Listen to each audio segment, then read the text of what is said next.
மத்தேயு எழுதின சுவிசேஷம் 13ஆம் அதிகாரம் 24 முதல் 30 வரை வாசிங்க. மத்தேயு எழுதின சுவிசேஷம் 13ஆம் அதிகாரம் 24 முதல் 30 வரை வாசிங்க. வேறொரு ஊமையை அவர்களுக்கு சொன்னார். பரலோக ராஜ்யம் தன் நிலத்தில் நல்ல விதையை விதைத்த மனுஷனுக்கு ஒப்பாயிருக்கிறது. மனுஷர் நித்திரை பண்ணுகையில் அவனுடைய சத்துரு வந்து கோதுமைக்குள் களைகளை விதைத்து விட்டு போனான். பயிரானது வளர்ந்து கதிர்விட்ட போது களைகளும் காணப்பட்டது. வீட்டு எஜமானுடைய வேலைக்காரர் அவனிடத்தில் வந்து, ஆண்டவனே, நீர் உமது நிலத்தில் நல்ல விதையை விதைத்தீர் அல்லவா, பின்னை அதில் களைகள் எப்படி உண்டானது என்றார்கள். அதற்கு அவன், சத்துரு அதை செய்தான் என்றான். அப்பொழுது வேலைக்காரர், நாங்கள் போய் அவைகளை பிடுங்கி போட உமக்கு சித்தமா என்று கேட்டார்கள். அதற்கு அவன், வேண்டாம், களைகளை பிடுங்கும்போது நீங்கள் கோதுமையும் கூட வேரோடை பிடுங்காதபடிக்கு ரெண்டையும் அறுப்பு மட்டும் வளர விடுங்கள். அறுப்பு காலத்தில் நான் அறுக்கிறவர்களை நோக்கி, முதலாவது களைகளை பிடுங்கி அவைகளை சுட்டெரிக்கிறதற்கு கட்டுகளாக கட்டுங்கள், கோதுமையையோ என் களஞ்சியத்தில் சேர்த்து வையுங்கள் என்பேன் என்று சொன்னார் என்றார். கண்களை மூடுவோம். நல்ல தகப்பனே, சர்வ வல்லமையுள்ள எங்கள் ஆண்டவரே, இந்த அருமையான நேரத்திற்காக உமக்கு ஸ்தோத்திரம். காலை ஆராதனைகளை ஆசீர்வதித்த எங்கள் ஆண்டவர், துதிகளையும் ஸ்தோத்திரங்களையும் காணிக்கைகளையும் அங்கீகரித்த எங்கள் தேவன், இப்பொழுது நீர் எங்களோடு கூட பேசுகிறதான ஒரு நேரம், நீர் எங்களோடு கூட இடைபடுகிறதான ஒரு நேரம், உடைய வார்த்தைகளை அனுப்புகிற ஒரு நேரம். ஆண்டவரே, நாங்கள் வசனத்தினாலே போஷிக்கப்பட பலப்பட சுகப்பட கர்த்தர் கிருபை தருவீராக. திரும்பி போகும்பொழுது வசனத்தை பெற்றுக்கொண்டவர்களாய் திரும்பி போக கர்த்தர் கிருபை பாராட்டும். மகிமையுள்ள கரத்தில் எங்களை தாழ்த்துகிறோம் எங்கள் ஆண்டவர் இயேசு கிறிஸ்துவின் நாமத்தில் பிதாவே. அல்லேலூயா, அல்லேலூயா. மத்தேயு எழுதின சுவிசேஷம் 13ஆம் அதிகாரம் 24 முதல் 30 வசனத்தில் ஒரு ஓமையை குறித்து சொல்லப்பட்டிருக்கிறது. ஓமை என்று சொன்னால் நாம் நேற்று முன்தினம் கூட பார்த்தோம், அது பரலோக ராஜ்யத்தின் ரகசியம் என்ற அர்த்தம். அதே மத்தேயு 13 9 10 வசனங்களில் அதை குறித்து சொல்லப்பட்டிருக்கிறது. ஸோ பரலோகத்தினுடைய அநேக ரகசியங்கள் ஓமைகளாக நமக்கு விவரிக்கப்பட்டிருக்கிறது. இந்த ஓமைகளை வெறும் கதைகளாகவும் நம்ம படிக்கலாம், கதைகளாக படித்தாவும் புரியும். அதே நேரத்தில் அதை ரகசியத்தை தெரிந்து கொள்ளணும்னா அதுக்கு பின்னாடி இருக்கிற காரியங்களை ஆண்டவர்கிட்ட கேட்டு வாங்கணும். அப்போ இந்த ஓமைகளுக்கு பின்னால் நிறைய காரியங்களை ஆண்டவர் வச்சிருக்கிறார். குறிப்பாக வேத வல்லுநர்கள் என்ன சொல்கிறாங்கன்னா, 27 31 ஓமைகள் வரைக்கும் இருக்கிறது. அந்த ஓமைகள் ஒவ்வொன்றையும் நீங்கள் இணைத்து படிக்கும்போது அது ஒரு டாட் லைன் மாதிரி இருக்கும். அதை இணைத்து படிக்கும்போது முழுவதுமாக அது ஒரு தேவனுடைய திட்டத்தை வெளிப்படுத்தும் அப்படின்னு சொல்கிறாங்க. ஸோ இந்த ஓமைகளை தியானிப்பது ரொம்ப நல்லது. நீங்கள் டைம் இருக்கும்போது ஓமைகள் எல்லாத்தையும் தியானித்து பாருங்கள். பழைய ஏற்பாட்டிலையும் ஓமைகள் இருக்குது. ஆண்டவர் எசேக்கியேலில் சொல்கிறார், நான் அவர்களோடு ஓமைகளாகவும் தீர்க்க தரிசனங்களாகவும் பேசுகிறேன் அப்படின்னு சொல்கிறார். ஸோ ஓமைகளை தனி பாடமாக படிச்சிங்கன்னா உங்களுக்கு எப்போவுமே நல்லாயிருக்கும். இன்றைக்கி நாம் என்ன பார்க்க போகிறோம் அப்படின்னு கேட்டிங்கன்னா, மத்தேயு 13 24 முதல் 30 வசனங்களில் பரலோக ராஜ்யம் தன் நிலத்தின் நல்ல விதையை விதைத்த மனுஷனுக்கு ஒப்பாயிருக்கிறது. இந்த நல்ல நிலம், விதை, இந்த ரெண்டு கான்செப்டை வச்சுக்கிட்டு தான் நம்ம இப்போது இதை பார்க்க போகிறோம். மிக முக்கியமாக ஆண்டவர் இந்த நிலம், தோட்டம், இப்படி நிறைய காரியங்களை சொல்கிறார் நமக்கு. நிலம், தோட்டம் என்பதெல்லாம் அவருடையதான திட்டத்துக்குள்ள இருக்கிற ஒவ்வொரு விஷயம். அது சபையை குறிக்கும், வீட்டை குறிக்கும், ஊழியத்தை குறிக்கும், நிறைய காரியங்களை குறிக்கும். இப்போ உதாரணமாக ஒரு திராட்சை தோட்டம் என்பது எதை குறிக்கிறது அப்படின்னு பார்த்தீங்கன்னு சொன்னால், தேவனுடையதான ஒரு திட்டத்துக்குள்ளே இருக்கிற இஸ்ரவேல் ஜனங்களை குறிக்கிறது என்று சொல்லி ஏசாயா 5:7 நாம் வாசிக்கிறோம். இப்படி ஆண்டவர் தம்முடைய திட்டத்தை இந்த தோட்டத்தின் வாயிலாக, நிலத்தின் வாயிலாக, அப்புறம் அத்தி மரம், இப்படி நிறைய காரியங்களை விவரிக்கிறார். பொதுவாக இதை நீங்கள் எடுத்துக்கிட்டீங்க அப்படின்னு கேட்டால், பரலோக ராஜ்யம் என்பது ஒரு நிலத்துக்கு ஒப்பாக இருக்கிறது. இந்த இடத்துல பரலோக ராஜ்யம் நிலத்துக்கு ஒப்பாக இருக்கிறது. முதல்ல உங்களுக்கு ஒரு சின்ன விளக்கத்தை கொடுத்துட்றேன், அப்புறமா நீங்கள் புரிஞ்சுக்கோங்க. ஸ்டடி மாதிரி தான் இது கொஞ்சம் இருக்கும். பரலோகம் வேறு, பரலோக ராஜ்யம் வேறு. புரியுதா? புரியலையா? இப்படி ஆட்டுங்க, இல்லை இப்படி ஆட்டுங்க. நீங்கள் என்ன நினைக்கிறீங்கன்னு எனக்கு புரியுது. நீ பொதுவாக பேசினாலே புரியாது. நார்மலாகவே நீ இந்த மாதிரிலாம் பேசினா சுத்தமாக புரியாது. அப்படி தான் நினைக்கிறீங்க என்னை பார்த்து, இல்லை? அப்படி தான் நினைக்கிறீங்க. இருக்கட்டும்.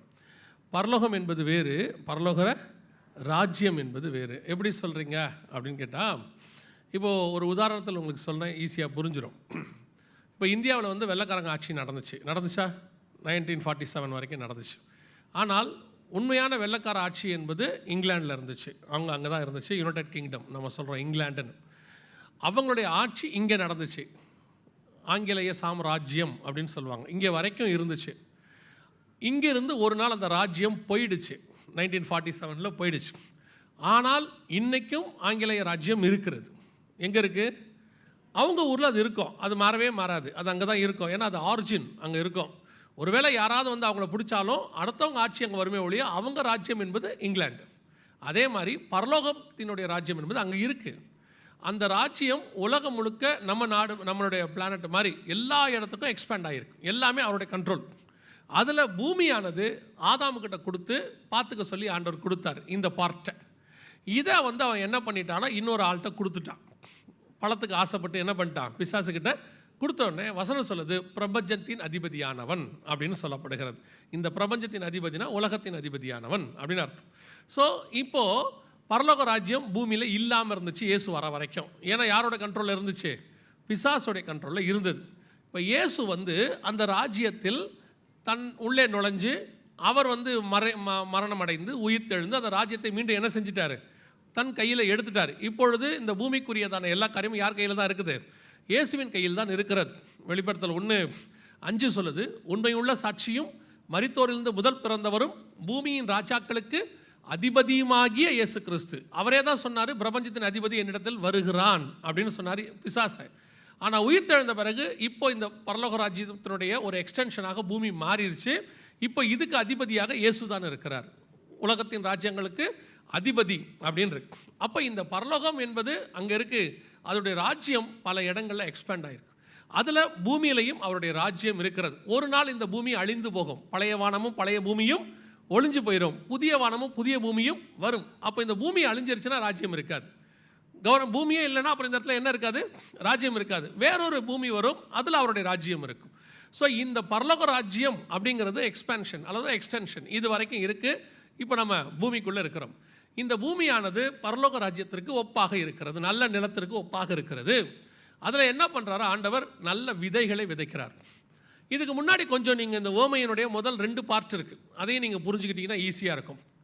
முதலாக ஒரு லேண்டை ஆண்டவர் வந்து ஆதாம் கையில் கொடுக்குறாரு. ஆதியாகமம் 9:10 கொடுக்குறார். வெட்டாந்தரை உண்டாக கடவுது.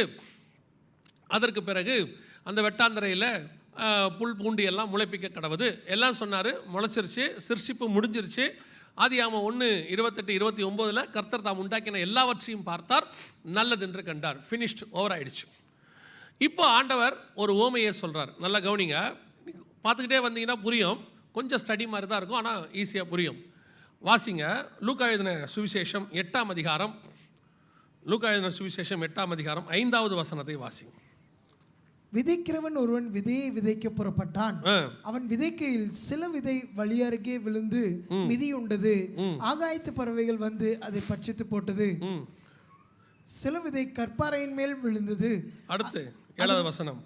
சில விதை முள்ளுள்ள இடங்களில் விழுந்தது. 8வது வசனம். சில விதை நல்ல நிலத்தில் விழுந்தது. இப்போ 4 நிலம் உருவாயிருச்சு பாருங்க. ஆண்டவர் உருவாக்கும் போது 1ஆம் அதிகாரத்தில் ஆண்டவர் பார்த்த எல்லாமே நல்லது என்று கண்டார். ஒரே லேண்டு தான், எல்லாமே நல்ல லேண்டு. ஆனால் இயேசு கிறிஸ்து வந்து சொல்லும் பொழுது லூக்கா எழுதின சுவிசேஷம் 8 சொல்லும்போது 4 விதமான லேண்டு இருக்குன்னு சொல்கிறார். இந்த 4 விதமான லேண்டு எப்படி உருவாச்சு, என்ன ஆச்சுங்கிறதெல்லாம் ஆதியாகமத்திலேருந்து இருக்குது. இப்போ நம்ம அதுக்கு பின்னாடி போகலை. இப்போ நீங்கள் பார்த்தீங்கன்னா இந்த 4 லேண்டுங்கிறது 4 விதமான மக்கள். விதை என்பது கர்த்தருடைய வார்த்தை, நல்ல வார்த்தை.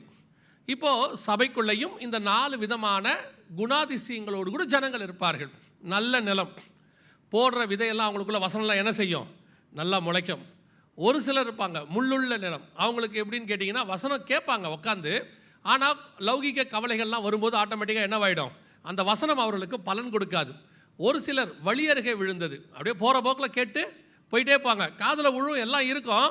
இங்கே ஃபிசிக்கலி ப்ரெசண்ட்டு, மென்டலி ஆப்சண்ட்டு நிறைய பேர் இருப்பாங்க. இப்போ இங்கே உட்காந்துருக்கீங்கல்ல, இங்கேயுமே பாருங்கள், அத்தனை பேருமே 100% அட்டென்ஷனில் இருக்கிறாங்க. நம்ம என்ன செய்ய முடியாது? அப்படி ஒரு பிரசங்கியார் நம்பினார்னா அவரை மாதிரி ஏமாளி உலகத்திலே ஒருத்தர் இல்லை, இல்லையா? நீங்கள் எல்லாருமே 100% எனக்கு தான் அட்டென்ஷன் கொடுக்குறீங்கன்னா நான் தான் ஏமாளி இதில். இப்போ எத்தனை பேர் இங்கே உட்காந்துட்டு இருப்பீங்க? இப்போ உட்காந்துட்டு இருக்கும்போதே உங்களோட தாட் என்ன ஓடிட்டுருக்கோம்?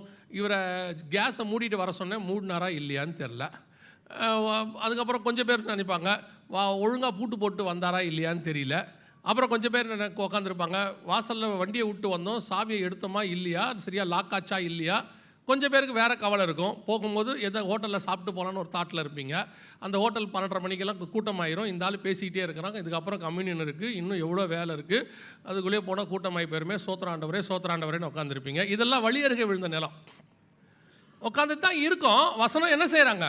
கேட்கணும்லாம் சொல்ல முடியாது. அதை விட பெரிய ஆச்சரியம் என்ன தெரியுமா? நல்லா கேட்குறவங்களோட இவங்க தான் நல்லா பார்ப்பாங்க நம்மளை. நல்லா கேட்குறவங்க கேஷுவலாக உட்காந்துருப்பாங்க, இவங்க இப்படி உட்காந்துருப்பாங்க. அவங்க மைண்டு வேறு எங்கேயோ இருக்குது, அவங்க எங்கே பார்க்குறாங்கன்னே அவங்களுக்கு தெரியாது. ஆனால் பிரசங்கியாருக்கு எப்படி இருக்கும்? எப்படி பார்க்குறாரு பாருங்க அவர் நம்மளை அப்படின்னு இருக்கும். ஸோ அதனால் இது வழி அருகே விழுந்த நிலம் ஒன்று இருக்குது, போகிற போக்கில் கேட்டு போகிறது. நல்ல நிலமும் இருக்குது, கற்பாறை கொஞ்சம் இருக்குது, அது ஒன்று என்ன பண்ணாலும் அசையாது, அப்படியே உட்காந்துருக்கோம். இதை விட செய்தியெல்லாம் கேட்டு முடிச்சிட்டோம். ஆனால் உட்காந்துருப்பார். சுயநீதிக்காரங்க அப்படி ஒன்று உட்காந்துருக்கோம். ஆனால் இதில் ஒரு ஆசீர்வாதம் என்னன்னு கேட்டிங்கன்னா, லேண்டில் தான் டிஃப்ரென்ஸ் இருக்கே ஒழிய விதையில் டிஃப்ரென்ஸே கிடையாது. வசனத்தில் என்ன கிடையாது? அது எங்கே போட்டாலும் முளைக்கும். முள்ளுலேயும் முளைக்கும், கற்பாறையிலையும் முளைக்கும், வழியறகவே முளைக்கும், நல்ல நிலத்துலேயும் முளைக்கும். இப்போ ஆதாம்கிட்ட கொடுக்கும்போது நல்ல லேண்ட் இருந்துச்சு. அதுக்கப்புறம் முள் எப்போ வந்துச்சு? ஆதாம் பழம் சாப்பிட்டோன்னே கர்த்தர் என்ன சொல்கிறாரு? முள்ளும் குறுக்கும் பிறப்பிக்கும் அப்படின்னாரு. அடுத்து வழியருகே எப்போ வந்துச்சு? காயின் பாவம் செஞ்ச உடனே காயினை பார்த்து ஆண்டவர் சொல்கிறாரு, நீ அலைந்து திரிகிறவனாக இருப்பாய். ஆங்கிலத்தில் பார்த்தீங்கன்னா ஃபிஜிட்டிவ்னு இருக்கும், அகதியாக இருப்பாய். அகதியோட வேலை என்னது? வழியருகே போயிட்டே இருப்பான். ஆனால் அங்கேயும் ஆண்டவர் சொல்கிறாரு, நீ நிலத்தை பயிரிட்டால் அது உனக்கு என்ன தராது? பலன் தராது. அதான் வழியருகே விழுகிறது. ஒவ்வொரு லேண்டாக மாறிட்டே இருக்கு பாருங்க. நல்ல நிலம், அடுத்து முள் வருது, அடுத்து என்ன வருது? வழியருகே விழுறது வருது. இப்போ கடைசியாக கற்பாறை, சீனாய் மலையில் வார்த்தையை கொடுக்குறார் ஆண்டவர். கற்பலகைகளில் எழுதி கொடுத்தாருன்னு இருக்கு. அந்த வார்த்தை இருக்குது, ஆனால் இஸ்ரவேல் ஜனங்களுக்குள்ள அது என்ன செய்யலை? அந்த வசனம் முளைக்கவே இல்லை. இப்படி ஒவ்வொன்றா மாறிக்கிட்டே வருது. ஸோ 4 வகையான லேண்டாக மாறிடுச்சு. இப்போ இந்த 4 வகையான லேண்டையும் திருப்பி என்ன லேண்டாக மாற்றணும்? ஒரே லேண்டாக, நல்ல லேண்டாக மாற்றணும். அதுதான் தேவனுடைய திட்டம். அதனால் ஆனால் விதையை எல்லா இடத்துக்கும் போடுறார். ஆனால் இப்போ நாம் பார்க்குற ஓமையில் என்ன பிரச்சனைன்னு கேட்டிங்கன்னா, நீங்கள் வாசித்த மத்தேயு சுவிசேஷம் 13ஆம் அதிகாரத்தில் 24வது வசனத்தை திருப்பி வாசிங்க பார்ப்போம். மத்தேயு 13:24. வேறொரு ஊமையை அவர்களுக்கு சொன்னார். பரலோக ராஜ்யம் தன் நிலத்தில் நல்ல விதையை விதைத்த மனுஷனுக்கு ஒப்பாயிருக்கிறது. இப்போ லேண்டும் நல்ல லேண்டு, ஏன்னா அது பரலோக ராஜ்யம். லேண்டும் நல்ல லேண்டு தான், விதையும் இப்போ 4 வகையான லேண்டில் நல்ல லேண்டில் தான் அவர் விதைக்கிறாரு, நல்ல நிலத்தில் தான் விதைக்கிறாரு. விதையும் நல்ல விதை தான், எந்த மாற்று கருத்தும் இல்லை. ஆனால் இப்போ பிரச்சனை வேறு. அப்போது ஒரே லேண்டு, ஒரே காவல்காரன், பிரச்சனை இல்லை. அப்புறம் 4ஆக மாறிடுச்சு. இந்த ஓமை வேறொரு விஷயம். இது என்ன சொல்லுது? இது பரலோக ராஜ்யம், நல்ல லேண்டு தான், விதையும் நல்ல விதை தான். இங்கே லேண்டுலேயும் பிரச்சனை இல்லை, விதையிலையும் பிரச்சனை இல்லை. இப்போ சபையிலையும் பிரச்சனை இல்லை, விசுவாசிக்கிட்டையும் பிரச்சனை இல்லை. அதாவது வார்த்தையிலையும் பிரச்சனை இல்லை. நல்ல ஆவிக்குரிய சபையில் தான் உட்காந்துருக்கிறோம், நல்ல ஆவிக்குரியதான சத்தியம் கிடைக்கிற இடம். அப்புறம் சபையும் நல்ல சபை, மாற்று கருத்தே இல்லை. ஆனால் இங்கே வேறொரு பிரச்சனை இருக்கிறது. என்ன பிரச்சனை இருக்குது? அந்த வசனத்தை வாசிச்சிங்கன்னா 25வது வசனம் வாசிங்க. மனுஷர் நித்திரை பண்ணுகையில் அவனுடைய சத்துரு வந்து கோதுமைக்குள் களைகளை விதைத்து விட்டு போனான். இப்போ இங்கே பிரச்சனை என்னன்னா, விதையும் இல்லை, லேண்டும் இல்லை, உள்ளுக்குள்ளே வந்து சத்துரு என்ன பண்ணிட்டு போயிட்டான்? களைகளை விதைத்து விட்டு போய்விட்டான். சபைக்குள்ள வேறு ஒரு டாக்டரின் அல்லது கர்த்தருக்கு பிரியமில்லாத விஷயம், கர்த்தர் அருவருக்கிற விஷயத்தை கொண்டு வந்து இந்த களைகளை கொண்டு வந்து உள்ளுக்குள்ளே நுழைச்சிட்டு போயிட்டான் அப்படின்னு இருக்கு. இப்போது இதுக்கு ஒரு எக்ஸாம்பிள் உங்களுக்கு சொல்லணும் அப்படின்னு கேட்டால், இப்போ ஆண்டவர் ஏதேன் தோட்டத்தை உண்டாக்கி விட்டார், கர்த்தர் நல்லது என்று கண்டார். இப்போ ஆதாம் ஏவாள் அவருடைய சாயலாய் உருவாக்கப்பட்டு விட்டார்கள். அவங்களும் பர்ஃபெக்ட், லேண்டும் பர்ஃபெக்ட், எல்லாம் ஓகே தான்.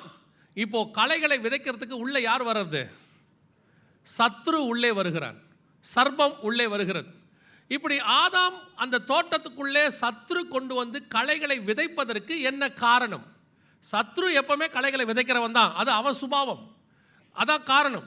பல நேரத்தில் நீங்கள் கேட்குறீங்கல்ல, நான் எங்கள் வீட்டில் நல்லா தான் ஜெபம் பண்ணுறோம், பிள்ளைகளை எல்லாம் நல்லா தான் சர்ச்சுக்கு கூட்டிகிட்டு வரோம், ஆனால் திடீர்னு பார்த்தா பையன் வேறொரு பெரிய தப்பை பண்ணிட்டு வந்து நிற்கிறான். திடீர்னு பார்த்தா பொண்ணு வேறு விதமான தப்பு பண்ணிட்டு வந்து நிற்கிது. இதை நம்மளால் டைஜஸ்டே பண்ண முடியல. சில பெற்றோருக்கு அது புரியவே மாட்டேங்குது. நாங்கள் பர்ஃபெக்டாக தானே இருந்தோம், ஏன் என் குடும்பத்தில் இப்படி, எதனால் இப்படி வந்துச்சு? நாங்கள் இது வரைக்கும் சில நேரத்தில் கேட்பாங்க, நீங்கள் நோட்டீஸே பண்ணலையா? நோட்டீஸே பண்ணல, அவ்வளோ பர்ஃபெக்டாக இருக்குது. நான் சொல்லுகிறது ஆவிக்குரிய குடும்பங்களில், ஆவிக்குரிய குடும்பத்தில் மட்டும்தான் நான் பேசிகிட்டு இருக்கிறேன். ஏன் இந்த மாதிரி சுபாவங்கள் நடக்குது அப்படின்னு கேட்டிங்கன்னு சொன்னால், அதுக்கு கீழே வசனம் சொல்லுது. 25வது வசனம் வாசிங்க. மனுஷர் நித்திரை பண்ணுகையில் இவங்க என்ன பண்ணிட்டாங்க? சத்துரு உள்ளே வந்தது எதனால? அதான் அங்கே பிரச்சனை. இப்போ ஆதாம் கிட்ட ஆண்டவர் ஒரு காரியத்தை சொல்றாரு. ஆதியாகமத்தின் புஸ்தகம் 2ஆம் அதிகாரம் 15வது வசனத்தை வாசிங்க. ஆதியாகமம் 2:15 வாசி. தேவனாகிய கர்த்தர் மனுஷனை ஏதேன் தோட்டத்தில் அழைத்து கொண்டு வந்து அதை பண்படுத்தவும் காக்கவும் வைத்தார். நம்ம எல்லாரும் நினைக்கிறோம், என்ன நினைக்கிறோம்? ஆதாம் பழம் சாப்பிட்டாரு, அதில் வேற ஏவாள் தான் முதல்ல சாப்பிட்டாங்க, அதை சாப்பிட்டு புருஷனுக்கும் கொடுத்தாங்க, அதனால தான் அவர் சாப்பிட்டாரு எல்லாம் நம்ம சொல்கிறோம். ஆனால் அதை விட பெரிய தப்பு எங்கே இருக்குதுன்னு நல்லா கவனிச்சு பாருங்க. ஆண்டவர் மனுஷனை கொண்டு வந்து தோட்டத்துக்குள்ளே வைக்கும் பொழுது அவனுக்கு 2 முக்கியமான வேலைகளை கொடுத்தார் என்று வாசிக்கிறோம். ஒன்று பண்படுத்தவும், இன்னொன்று காக்கவும் அப்படின்னு இருக்கு. அதாவது ஒன்று மெயின்டைன் பண்ணணும், இன்னொன்று வாட்ச் பண்ணணும். இந்த 2 வேலை தான் ஆதாமுக்கு கொடுக்கப்பட்டது. மிக முக்கியமாக மெயின்டைன் பண்ணுறது நம்ம எல்லாருக்கும் தெரியும். அவர் பழம் தோட்டங்கட்டம் எல்லாம் இருக்குது, எல்லாத்தையும் பர்ஃபெக்டாக தண்ணி பாய்ச்சறது, வர்றது போகிறது, இது மெயின்டைன் பண்ணுறது. ஆனால் 2வது வேலை ஒன்று இருக்கிறது, வாட்ச் பண்ணுறது, காக்கவும் அப்படின்னு இருக்கு. இன்றைக்கி நாம் 2 விதமான வேலை தான் கர்த்தர் எல்லாருக்கும் கொடுத்துருக்காரு. கணவனுக்கும் கொடுத்துருக்காரு, மனைவிக்கும் கொடுத்துருக்கிறார், குடும்பத்தை காப்பாற்றும்படி. அதில் மிக முக்கியமான வேலை கணவர்களுக்கு என்ன கொடுத்துருக்கிறாரு, ஆண்களுக்கு என்ன கொடுத்துருக்கிறாருன்னா, ஒன்று ஃபேமிலியை மெயின்டைனும் பண்ணணும், இன்னொன்று ஃபேமிலியை பாதுகாக்கணும். எதுலேருந்து பாதுகாக்கணும்? இப்போ ஆதாம் எதுலேருந்து காப்பாற்ற போகிறாரு அப்படின்னு கேட்டிங்கன்னா, வாசிங்க 3ஆம் அதிகாரம் 1ஆம் வசனம் ஆதியாகமத்தின் புஸ்தகத்தை வாசிங்க. தேவனாகிய கர்த்தர் உண்டாக்கின சகல காட்டு ஜீவன்களை பார்க்கலும் சர்ப்பமானது தந்திரமுள்ளதா இருந்தது. சர்ப்பமானது சகல காட்டு மிருகங்களை பார்க்கிலும் அப்படின்னா சர்ப்பம் எங்க இருந்திருக்குது? தோட்டத்துக்கு வெளியே இருந்திருக்குது. இப்போ கர்த்தர் என்ன சொன்னார் அப்படின்னா, தோட்டத்தை பத்திரமா பார்த்துக்கோப்பா, இந்த தோட்டத்துக்குள்ள எதுவும் வராமல் பார்த்துக்கோன்னு அர்த்தம். இது எங்கங்க தோட்டத்துக்குள்ள வராமல் பார்த்துக்கோன்னு எங்க சொல்லியிருக்கிறாரு அப்படின்னு கேட்டிங்கன்னா, கொரிந்தியருக்கு எழுதின நிருபம் 2 கொரிந்தியர் 11ஆம் அதிகாரம் 3-4 வசனங்களை வாசிங்க. ஆகிலும் சர்ப்பமானது தன்னுடைய தந்திரத்தினாலே ஏவாளை வஞ்சித்தது போல உங்கள் மனதும் கிறிஸ்துவை பற்றிய உண்மை நின்று விலகும்படி கெடுக்கப்படுமோ என்று பயந்திருக்கிறேன். சபைக்கு எழுதுறார் ஆண்டவர் பவுல் மூலமாக. சபை எப்படி வெளியிருந்து உபதேசம் வந்து உள்ளே மோசம் போச்சோ, அதுக்கு ஈக்குவலாக எதை எழுதுறாரு? சர்ப்பம் உள்ளே வந்து எப்படி ஏவாளை வஞ்சித்ததோ. அப்போ 2 பொறுப்பு ஆண்டவர் குடும்பத்துக்கு கொடுக்குறாரு. ஒரு மெய்ப்பனுக்கு கொடுக்குறாரு, சபையை நடத்துகிற மெய்ப்பனுக்கு கொடுக்குறாரு, ஒரு குடும்பத்தை நடத்தக்கூடிய கணவன் மனைவி எல்லாருக்கும் கொடுக்குறாரு. என்ன கொடுக்குறாரு? ஒன்று, நீங்கள் பண்படுத்தணும், அதை சரியாக பாதுகாத்து கொள்ளணும். அதில் மாற்று கருத்தே கிடையாது. நாம் எல்லாருமே அதில் பர்ஃபெக்டாக இருக்கிறோன்னு நான் நினைக்கிறேன். குறிப்பாக இந்தியன் பெற்றோர்கள், நான் பார்த்ததில் பல நாடுகளுக்கு போனதில் பல பெற்றோர்கள் ஒரு சர்டன் ஏஜுக்கு பிறகு பிள்ளைகளை குறித்த கவலை அவங்களுக்கு என்ன செய்யாது, இருக்காது. 16-17 வயசில் அவங்க போயிடுவாங்க, ஃபோனில் பேசிப்பாங்க, அவ்வளோதான் வச்சுக்கோங்களேன். ஏதோ ஒரு பிரச்சனைனா ஒரு அரை மணி நேரம் அழுவாங்க, விட்டுருவாங்க. ஆனால் நாம் அப்படி இல்லை. பிள்ளைகளை கல்யாணம் பண்ணி கொடுக்குற வரைக்கும் நமக்கு பொறுப்புறதாக நினைக்கிறோம். கல்யாணம் பண்ணி கொடுத்துட்டோம், நம்ம பொறுப்பை கொஞ்சம் பேர் எடுப்பாங்க. அங்கே தான் பிரச்சனை இருக்குது. புரியலையா? இவங்க தான் என்ன பண்ணுவாங்கன்னா, பையனுக்கு வயசாயிருச்சு, கல்யாணம் பண்ணணும்னு சொல்லிடுவாங்க. ஏதோ பார்த்து கல்யாணம் பண்ணி வச்சிருவாங்க. வச்ச பிறகு மருமக வந்த பிறகு அது சின்ன பிள்ளைங்க, அதுங்களுக்கு ஒன்றும் குடும்பம் நடத்த தெரியாது, நம்ம தான் கூட இருந்து நடத்தணும்பாங்க. நீங்கள் தான் அவங்களுக்கு வயசாயிருச்சுன்னு கல்யாணம் பண்ணீங்க. அப்புறம் அவங்க சின்ன பிள்ளைங்கன்னு சொல்லி கூடவே உட்காந்துக்கிட்டு, உட்காரக்கூடாது சொல்லலை, அவரை எப்படி எடுத்தாலும் வேறு மாதிரி எடுத்துக்கிறாங்க. இப்போ அடுத்த பிரச்சனை இருக்குது. இயேசு அவரை பிரித்து வனாந்தரத்துக்கு கொண்டு போனார் ஆவியானவன் செய்தி எடுத்தா, ஒரு பாஸ்டர் ஃபோன் பண்ணி கேட்குறாரு, இயேசு பிரிஞ்சு போன மாதிரி குடும்பத்தை பிரிஞ்சு போக சொல்லி நீங்கள் சொன்னீங்களான்னு கேட்குறாரு. ஒரு அம்மா போய் அவர்கிட்ட சொல்லியிருக்கு, ஆண்டவர் நல்ல காலம் வரும்போது பிரித்து கூட்டிகிட்டு போயிடுவார், அதனால் அந்த அம்மா கணவரை விட்டு பிரிஞ்சு போகிறேன்னு சொல்லி பாஸ்டர்கிட்ட சொல்லியிருக்கு. ஏன் அப்படி போகிறேன்னா எம்டி ஜெகன் தான் சொன்னாருன்னு சொல்லியிருக்கு. அவர் ஃபோன் பண்ணி நீங்கள் என்ன பிரித்து போக சொன்னீங்க? நான் அந்த அம்மாவையும் பார்த்ததில்ல, கேட்டால் செய்தி கேட்டு எதையுமே தப்பாக புரிஞ்சுக்கிற ஒரு குரூப் இருக்குது. பெற்றோர் ஒரு பீரியடில் ஒரு காலகட்டத்தில் அவர்கள் தங்களுடைய பிள்ளைகளை அவர்கள் கையில் ஒப்படைக்கும் போது நாம் எல்லோருமே எப்படிப்பட்டவர்களை காணப்படுகிறோம்? நம்ம குடும்பத்தை பண்படுத்துகிறவர்களாக, எப்படி பத்திரமா பார்த்துக்கணும், அவங்கள எப்படி வளர்க்கணும், அதில் நம்ம எல்லாருமே இந்த Indian parents are very best, நான் இல்லைன்னே சொல்ல மாட்டேன். ஆனால் ரெண்டாவது விஷயம் அதை காப்பாற்றுகிறது. அதாவது வெளியிருந்து எந்த உபதேசமோ சர்ப்பமோ பிசாசோ அல்லது தேவையற்ற காரியங்களோ உள்ளே வராதபடி பாதுகாக்கிற பொறுப்பு பெற்றோருக்கு இருக்குது. அதை செய்கிறோமா கரெக்டா? பொதுவாக ஆண்கள் மென்டாலிட்டி நமக்கெல்லாம் எப்படிப்பட்டது அப்படின்னு கேட்டிங்கன்னா, வேலைக்கு போயிட்டு சம்பாரிச்சு கொண்டு வந்து பொருட்களை வாங்கி போட்டாச்சுன்னா நம்மளுடைய கடமை முடிஞ்சிருச்சு, நாம் செஞ்சாச்சு, ஓகே, அவ்வளோதான். அதை தாண்டி வீட்டுக்குள்ளே இருக்கக்கூடியதான கொஞ்சம் இன்னர் ப்ராப்ளம்ஸ் கொஞ்சம் இருக்கும். அதையெல்லாம் கேட்டிங்கன்னா இன்றைக்கி இருக்கக்கூடிய பல ஆண்களுக்கு தெரியாது.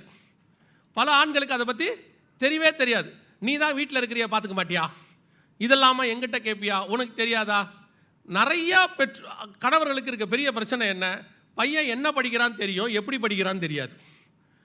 நீங்களே இப்போ பாருங்களேன், சும்மா உங்கள் வீட்டுக்காரரை திடீர்னு ஒரு நாள் ஸ்கூலுக்கு அனுப்பி பையனுக்கு இன்றைக்கி வேன் வரலையா, போய் கூட்டிகிட்டு வாங்கன்னு அனுப்பி விட்ருங்க. போன உடனே ஸ்கூல்லேருந்து ஒரு ஃபோன் கண்டிப்பாக அடிப்பார் உங்களுக்கு, ஸ்கூல் வாசல்லேருந்து. பையன் என்ன செக்ஷன் படிக்கிறான், எல்லோரும் நிற்கிறாங்க, இங்கே செக்ஷன் கேட்குறாங்க, 7th ஏவா பியா, அது கூட தெரியாமல் என்ன பண்ணீங்க வீட்டில் எவ்வளோ நாள்? இல்லை, நிறைய பேருக்கு என்ன தெரியாது, என்ன செக்ஷன்னு தெரியாது.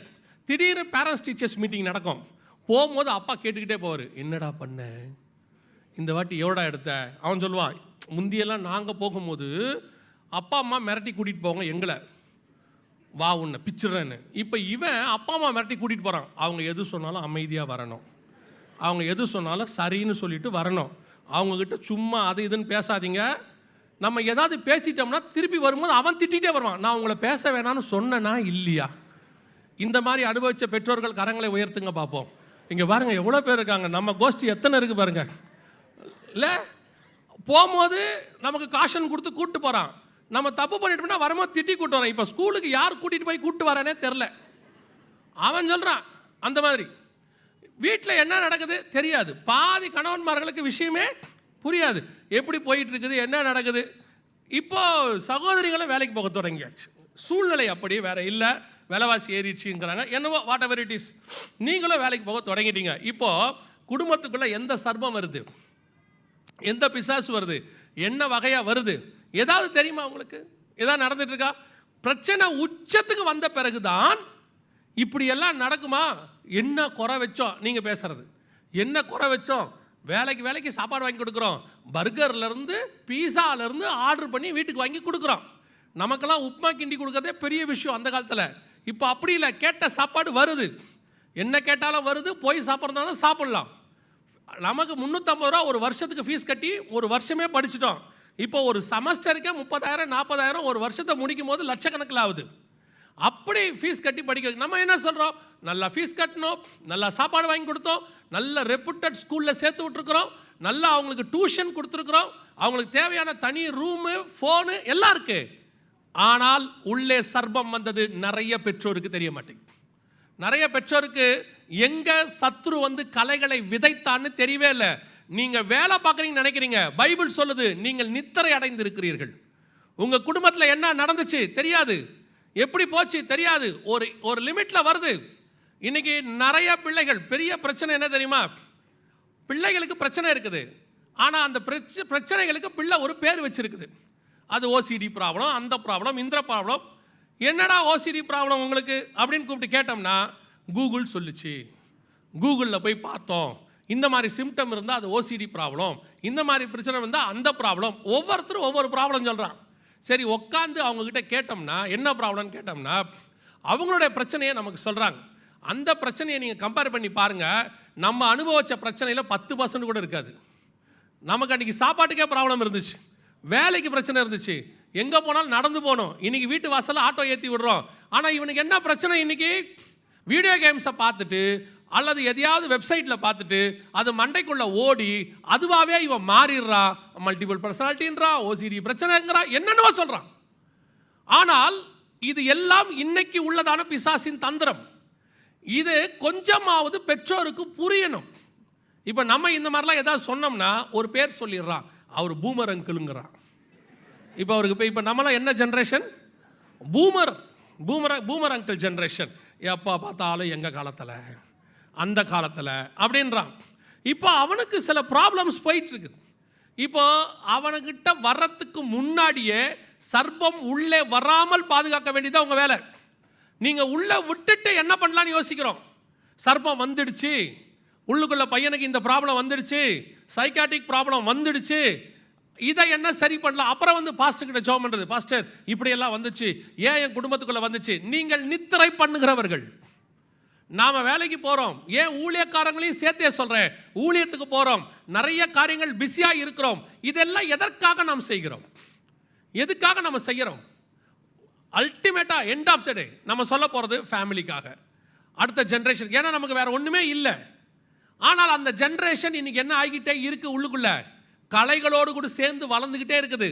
இதுல பிரச்சனை என்னன்னா, கலை எங்கே விதைக்கப்பட்டதுன்னே பெற்றோருக்கு தெரியல. எப்போ இது நடந்துச்சு, என்னைக்கு நடந்துச்சு, பிரச்சனை உச்சத்துக்கு போகும்போது தான் நான் சொல்றது 100% உண்மை. முந்தியெல்லாம் ஒரு 30 வருஷத்துக்கு முன்னாடி நம்ம வீட்டுக்குள்ள நுழையும் போதே அம்மா கண்டுபிடிச்சிருவாங்க நம்ம முகத்தை வச்சு, சாப்பிட்டாங்களா இல்லையா, அவனுக்கு உடம்பு சரியில்லையா. உள்ள நுழையும் போதே கேட்பாங்க, என்னடா பிரச்சனை, மதியானம் சாப்பிட்டியா இல்லையா கேட்பாங்க. இப்போ பையன் எப்படி வந்தாலும் இப்போ இருக்கிற அம்மாவுக்கு தெரியாது, இப்போ இருக்க அப்பாவுக்கு தெரியாது. ஏன்னா இப்போ நம்மெல்லாம் வேற ப்ராப்ளத்தில் பிஸியாக இருக்கோம். கேட்டு பார்த்தா நம்ம சைடில் நம்மளுடைய நியாயங்களை சொல்கிறோம். யாருக்காக ஓடுறேன், கல்யாணம் பண்ணி வச்ச போது நம்ம ஒரு ஆணுக்கும் பெண்ணுக்கும் கல்யாணம் பண்ணி வச்சோம். பிரச்சனை வந்துடுது, பாஸ்டர்கிட்ட வராங்க. பாஸ்டர்கிட்ட வந்தோடனே அந்த அம்மா சொல்லுது, இந்த வீட்டுக்கு நான் மாடு மாதிரி உழைக்கிறேன். உடனே அவர் சொல்கிறாரு, நான் கூட தான் நாய் மாதிரி உழைக்கிறேன். ஒரு மாடும் நாயுமா மாறி நிற்கிறாங்க ரெண்டு பேரும். நம்ம ஒரு மனுஷனுக்கும் மனுஷிக்கு தானே கல்யாணம் பண்ணி வச்சோம் 10 வருஷத்துக்கு முன்னாடி. ரெண்டு பேரும் நல்லா உழைச்சி மாடு நாயுமா. அவங்கள எனக்கு பார்க்கும்போது தோணும், இது ஒரு மாடு, இது ஒரு நாய். ஏன் அவ்வளோ கஷ்டப்பட்டு உழைக்கிறிய, மாடு மாதிரி நாய் மாதிரி உழைச்சி, இப்போ உங்கள் கண்ணுக்குட்டி என்னாச்சு, உங்கள் நாய்க்குட்டி என்னாச்சு, அப்படி தான் கேட்க வேண்டியிருக்கு. குடும்பத்துக்காக தானே இவ்வளோ கஷ்டப்படுறோம். உட்காந்து பிள்ளைங்கிட்ட என்ன, நான் அதை விட ரொம்ப முக்கியம், பிள்ளைகளுடைய சின்ன சேஞ்சஸ் வரும்போதே உங்களுக்கு தெரியணும். நிறைய பெற்றோர் ஃபெயிலியர், பிரச்சனை பெருசாகும் போது அவங்ககிட்ட அந்த விஷயம் வரும்போது, எப்பத்துலேருந்து இப்படி இருக்குன்னு கேட்டால் 2 வருஷமா இப்படி இருக்கு, 1 வருஷமா இப்படி இருக்கு, இது மாதிரி 1.5 வருஷமா இருக்கு. அப்போ இந்த 1.5 வருஷம் அதை தெரிந்துக்காத பெற்றோர், கலை விதைக்கப்பட்டதை தெரியாத பெற்றோர், குடும்பத்துக்குள்ள என்ன நடக்குது. இப்போ முந்தியெல்லாம் ஒரு வீடு தான் இருக்கும், எல்லாரும் ஒரு ரூம்குள்ள தான் இருப்போம்.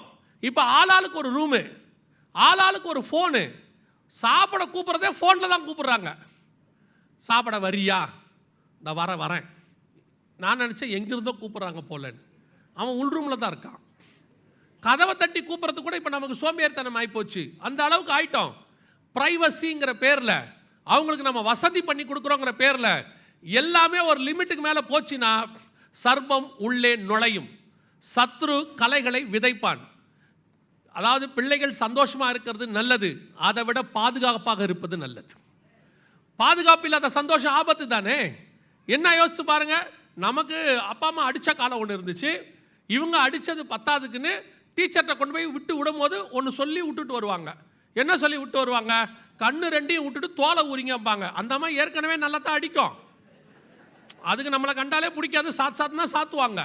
அப்புறம் விட்டுட்டு வரும்போது சொல்லிட்டு வருவாங்க, அவன் அடங்கவே மாட்டேங்கிறான் வீட்டில், கண்ணு ரெண்டையும் விட்டுட்டு தோலை உரிங்கன்னு. அந்த அம்மாவுக்கு என்னமோ நம்ம பத்திரம் எழுதி கொடுத்த மாதிரி, நீங்கள் போங்க நான் பார்த்துக்கிறேன், சும்மாவே சாத்தோம். அதுக்கப்புறம் போட்டு இப்போ வீட்டில் அடிக்க முடியறதில்ல, அடிச்சா அப்படியே பார்க்குறான்.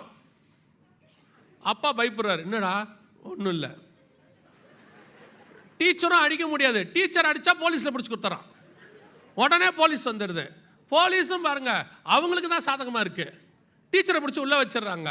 நல்லா கவனிச்சுக்கொள்ளுங்க, நீங்கள் உங்கள் பிள்ளைகளுக்கு பாதுகாப்பாய் கொடுக்கப்பட்ட பெற்றோர், அடுத்த தலைமுறையை கர்த்தருக்கென்று வளர்ப்பதற்கென்று கொடுக்கப்பட்ட பெற்றோர். நீங்கள் என்ன சொல்கிறீங்க, நான் தான் கஷ்டப்பட்டேன், என் பையன் நல்லா இருக்கட்டும், யார் வேணான்னா, பசியாக இருக்க வேண்டாம், ட்ரெஸ் இல்லாமல் இருக்க வேண்டாம், சந்தோஷமாக தூங்கட்டும், ஏசி போட்டு கொடுங்க. ஆனால் கூட அவன் என்ன பண்ணுறான்றதை பாருங்கள், அதுக்கு தான் கர்த்தர் வச்சிருக்கிறார். நாம் எப்படிங்க அவங்க ப்ரைவசியில் தலையிடுறது, நீ சத்ருவுக்கு வழி கொடுக்குறேன்னு அர்த்தம். பிள்ளைய ஒழுங்காக வளர்க்காட்டி கர்த்தர் கண்டிப்பாக உங்ககிட்ட கணக்கு கேட்பார். நான் உங்ககிட்ட வளர்த்து கொடு என்று பிள்ளையை கொடுத்தேனே, நீ என்ன செய்தேன்னு கேட்பார்.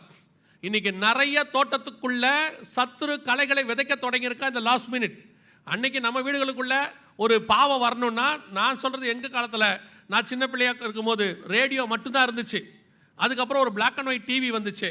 அதில் வாரத்துக்கு 2 ப்ரோக்ராம் தான் சத்துரு விதைக்கிற ப்ரோக்ராம். ஒளியும் ஒளியும்னு ஒன்று வரும், சினிமான்னு ஒன்று வரும். இதை தவிர வேறு ஒன்றுமே வராது. இப்போ அப்படி இல்லை, எல்லா பாவமும் செல்ஃபோனில் கையில் வந்துடுச்சு.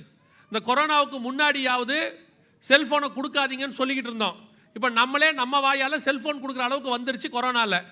ஆன்லைன் கிளாஸு, ஆன்லைன் இப்போ வாட்ஸ்அப்பில் தான் எல்லா ஸ்கூல்லேருந்து எல்லாத்தையும் அனுப்பி விட்றாங்க. நம்ம ஒன்றும் கேட்கவும் முடியல. ஸோ ஃபோனையும் கொடுத்தாச்சு. எல்லா வகையிலையும் பிசாசு வகை தேடி சுற்றி திரிகிறான். தோட்டத்துக்குள்ள சர்ப்பம் நுழையாமல், சத்துரு உங்கள் வயலில் களை விதைக்காமல் இருக்கணும்னா அதை காவல் காக்கிற பொறுப்பை கர்த்தர் உங்கள் கையில் கொடுத்திருக்கிறார். You don't want to be a dictator. திருப்பியும் சொல்கிறேன், நீங்கள் சர்வாதிகாரியாக இருக்க வேண்டாம், அதிகாரியாக இருங்கள். சர்வாதிகாரம்னா உங்கள் இஷ்டத்துக்கு பிள்ளைய போட்டு இப்படித்தான் இருக்கணும் திருப்புறது. நான் அதை சொல்லலை. உங்கள் பிள்ளைக்கு பாதுகாப்பாக இருங்க. எங்கே போனேன் எங்கே போகிறேன்னு கேளுங்க. நான் போகிறேன், எங்கே போகிறேன், வருவேன். ஏன் போகும்போதே எங்கே போகிறீங்கன்னு கேட்குறீங்க. எப்படா வருவேன்? 7 மணிக்குள்ளே வருவேன், 8 மணிக்குள்ளே வருவேன். இப்படி தான் சொல்கிறாங்க இன்றைக்கி இருக்கிறவங்கள. முந்தைய நம்ம அப்படி சொல்ல முடியாது இல்லையா? ஆனால் இப்போவும் கேட்க வேண்டிய அதிகாரம் உங்களுக்கு இருக்கு. பிள்ளைங்க எங்கே போகுதுன்னு உங்களுக்கு தெரியணும், என்ன பண்ணுதுன்னு தெரியணும். இதை ஒரு சில பெற்றோர் எல்லாம் அட்வான்டேஜாக ரொம்ப பேசுறது. என் பையனை ஒன்றும் கேட்க முடியாது, ஒன்றும் சொல்ல மாட்டான், அவன் வரும்போது தான் வருவான், போகும்போது தான் போவான். இது ஒரு பெருமை அவங்களுக்கு, இதில் ஒரு சந்தோஷமா அவங்களுக்கு? சொல்லுங்கள். உங்கள் குடும்பத்தினுடைய மிக முக்கியமான காரியம் உங்கள் கையில் இருக்கிறது. பண்படுத்தவும் காக்கவும் வைத்தார். இது நான் வெறும் பிள்ளைகளுக்காக மட்டும் சொல்கிறேன்னு நினைக்காதீங்க, முழு குடும்பத்துக்கும் சொல்கிறேன். முழு குடும்பத்திலையும் யார் என்ன செய்கிறாங்கன்றது உங்களுக்கு தெரியணும். சந்தேகப்பட வேண்டாம், பாதுகாப்பாக இருக்கணும். எல்லாத்தையும் இழந்துட்டு தேவ சமூகத்தில் போய் நின்னீங்கன்னா சில ஆட்கள் இவங்க செய்ய வேண்டிய ரெஸ்பான்சிபிலிட்டி, டியூட்டியே செய்ய மாட்டாங்க. பிரச்சனை வந்துடும். அப்புறம் ஆண்டவர்கிட்ட வந்து அழுவுறது, இல்லை சபையில் வந்து சொல்கிறது, நான் தசமம் காணிக்கையெல்லாம் கரெக்டாக தானே கொடுத்தேன், ஏன் என் குடும்பத்தில் இப்படி நடந்துச்சு? நிச்சயம் சொல்கிறேன், நீங்கள் கரெக்டாக கர்த்தர் சொன்ன வசனத்தின்படி குடும்பத்தை நடத்தினா ஒரு நாளும் பிரச்சனை வரவே வராது. இது 2000 வருஷத்துக்கு போதுமான புஸ்தகம். தேவையானதை கர்த்தர் எழுதி கொடுத்துருக்கிறார். இங்கே பல நேரங்களிலே நாம தான் மிஸ்டேக் பண்ணுறோம். நாம தான் தோட்டத்தை காவல் செய்யாமல் விட்டுடுறோம். அதனுடைய விளைவு சத்துரு களைகளை என்ன செஞ்சிட்டானா, களைகளை கொண்டு வந்து விதைத்தான் இருக்கு. அந்த 13ஆம் அதிகாரம் மத்தேயு எழுதின சுவிசேஷம், அடுத்து 28வது வசனம் வாசிங்க. பின்னும் அதற்கு அவன், சத்துரு அதை செய்தான் என்றான். அப்பொழுது வேலைக்காரர், நாங்கள் போய் அவைகளை பிடுங்கி போட உமக்கு சித்தமா என்று கேட்டார்கள். முதல்ல களை விதைக்கும் போது விட்டாச்சு. அடுத்து சில பெற்றோர் அல்லது சிலருடைய வாழ்க்கையில் இந்த மிஸ்டேக் இருக்கு. எந்த மிஸ்டேக் இருக்குது? நாங்கள் போய் அதை என்ன செய்யட்டுமா, பிடுங்கட்டுமா. பிப்ளிக்கலாக நான் உங்களுக்கு சொல்கிறேன், ஒரு தவறு நடந்துடுச்சுன்னா அந்த தவறை கர்த்தருடைய சித்தத்தின்படி அவருடைய கைடன்ஸ் படி தான் திருத்தணும். பல நேரங்களில் நீங்கள் என்ன செய்கிறீங்க, நடந்த தவறை திருத்துறதுக்கு உங்களுடைய அனுபவம், உங்களுடையதான ஐடியாஸை கொண்டு வந்து உள்ளே நுழைக்கிறீங்க. இன்னும் கொஞ்சம் புரியும்படி நான் உங்களுக்கு சொல்கிறேன், நல்லா கவனிங்க. இப்போது இஸ்ரவேல் ஜனங்கள் கானானுக்குள்ளே நுழையணும். கானானுக்குள்ளே நுழையும் போது கர்த்தர் சொல்கிறார் போங்கன்னு. இவங்க போய் பார்த்துட்டு வந்துட்டு சொல்கிறாங்க, வேவுக்காரங்க, இல்லை உள்ள ராட்சதர் இருக்கிறாங்க, போக முடியாது, ரொம்ப அங்கே போனால் நம்ம செத்து போவோன்னு 10 பேர் துர்ச்செய்தியை பரப்பினாங்க. ஆனால் இதுவரைக்கும் கர்த்தர் எல்லா இடத்துலையும் அவங்க ஜெயந்தான் கொடுத்துருக்கிறார். இப்போ இவங்க திருப்பி வந்து சொன்ன உடனே ஒரு கூட்டம், பெரிய கூட்டம் சொல்லிருச்சு, நாங்கள் போக மாட்டோம் அப்படின்னு சொல்லிருச்சு. உடனடியாக ஆண்டவர் சொன்னார், சரி நீங்கள் போய் என்ன செய்யுங்க, 40 வருஷம் சுற்றிட்டு வாங்க. எதுக்காக அப்படி சொன்னாருன்னு கேட்டிங்கன்னா, இவங்க 40 வருஷம் சுற்றிட்டு வரும்போது நல்லா கவனிச்சு பாருங்கள். 40 வருஷம் சுற்றிட்டு அவங்க கானானுக்குள்ளே நுழையிறாங்க. அந்த வசனத்தை வாசிங்க பார்ப்போம். நியாயாதிபதிகளின் புஸ்தகம் 3ஆம் அதிகாரம் 1ஆம் வசனம் வாசிங்க. கானான் தேசத்தில் நடந்த சகல யுத்தங்களையும் அறியாதிருந்த இஸ்ரவேலர் ஆகிய அனைவரையும் சோதிப்பதற்காகவும் வாசிங்க. இஸ்ரவேல் புத்திரரின் சந்ததியாரும் அதற்கு முன் யுத்தம் செய்ய அறியாதிருந்தவர்களும் அவைகளை அறியும்படி பழக்குவிப்பதற்காகவும் கர்த்தர் விட்டு வைத்த ஜாதிகள் யாரென்றால், பெலிஸ்தரின் 5 அதிபதிகளும் சகல கானானியரும் சீதோனியரும் பாகால் எர்மோன் துவங்கி ஆமாத்திற்குள் பிரவேசிக்கும் வரைக்கும் லீபனோனின் மலைகளிலே குடியிருக்கிற ஏவியருமே. இவ்வளோ பேர் தான் இருக்கிறாங்க பார்த்தீங்களா? இதில் என்னங்க இருக்குன்னு கேட்குறீங்களா? அவங்க கானானுக்குள்ளே போகும்போது யாரை பார்த்து பயந்தாங்கன்னா, ஏனோக்ஸின் புத்திரராகிய ராட்சதர்னு ஒரு குரூப்பை பார்த்து பயந்தாங்க. என்னாகமத்தில் நீங்கள் வாசிக்க முடியும். ஆனால் திரும்பி 40 வருஷம் கழித்து வராங்க, அந்த லிஸ்ட்டில் யார் இல்லை? அந்த ராட்சதர் இல்லை. ஏனோக்ஸின் புத்திரராகிய ராட்சதர் அங்கே இல்லை. அவருடைய அர்த்தம் என்னென்னா, சரி நீங்கள் யாரை பார்த்து பயந்துட்டீங்க, இவங்க உள்ளே போகக்கூடாது, போனால் நீங்கள் செத்துருவோன்னு பயப்படுறீங்க, நீங்கள் 40 வருஷம் சுற்றிட்டு வாங்க. நீங்கள் வரத்துக்குள்ள ஏனோக்ஸின் புத்திரரை அங்கேருந்து ஆண்டவர் ரிமூவ் பண்ணிட்டார். ரிமூவ் பண்ணி அவங்க அந்த தேசத்தில் இல்லை. இவங்க திரும்பி வரும்போது தேசம் அவங்க பயந்த ஜனங்க அங்கே இல்லை, பீஸ்ஃபுல்லாக உள்ளே நுழையலாம். இதுக்கு தான் அந்த 40 வருஷம். ஆனால் இது யாருக்கு தெரியல? இஸ்ரவேலருக்கு தெரியல. இப்போ இவன் என்ன பண்ணிட்டான், 40 வருஷம் எங்களை சுத்த சொல்கிறீங்க, முடியாது, நாங்களே பார்த்துக்கிறோன்னு சொல்லி உள்ளே போயிட்டான். உள்ளே போனால் சண்டை வருது, அடிக்கிறாங்க, தோற்று போயிட்டான், திருப்பி வந்துட்டான். பல நேரங்களிலே நாம் தவறு செய்யும் போது அதை சரி பண்ணுகிற வேலையை கர்த்தர் செய்வார். கர்த்தரே அந்த வேலையை செய்வார். நீங்கள் ஒன்று தப்பு பண்ணாமல் இருக்கணும், பண்ணிட்டீங்களா கர்த்தர் சரி பண்ணுற வரைக்கும் காத்திருக்கணும்.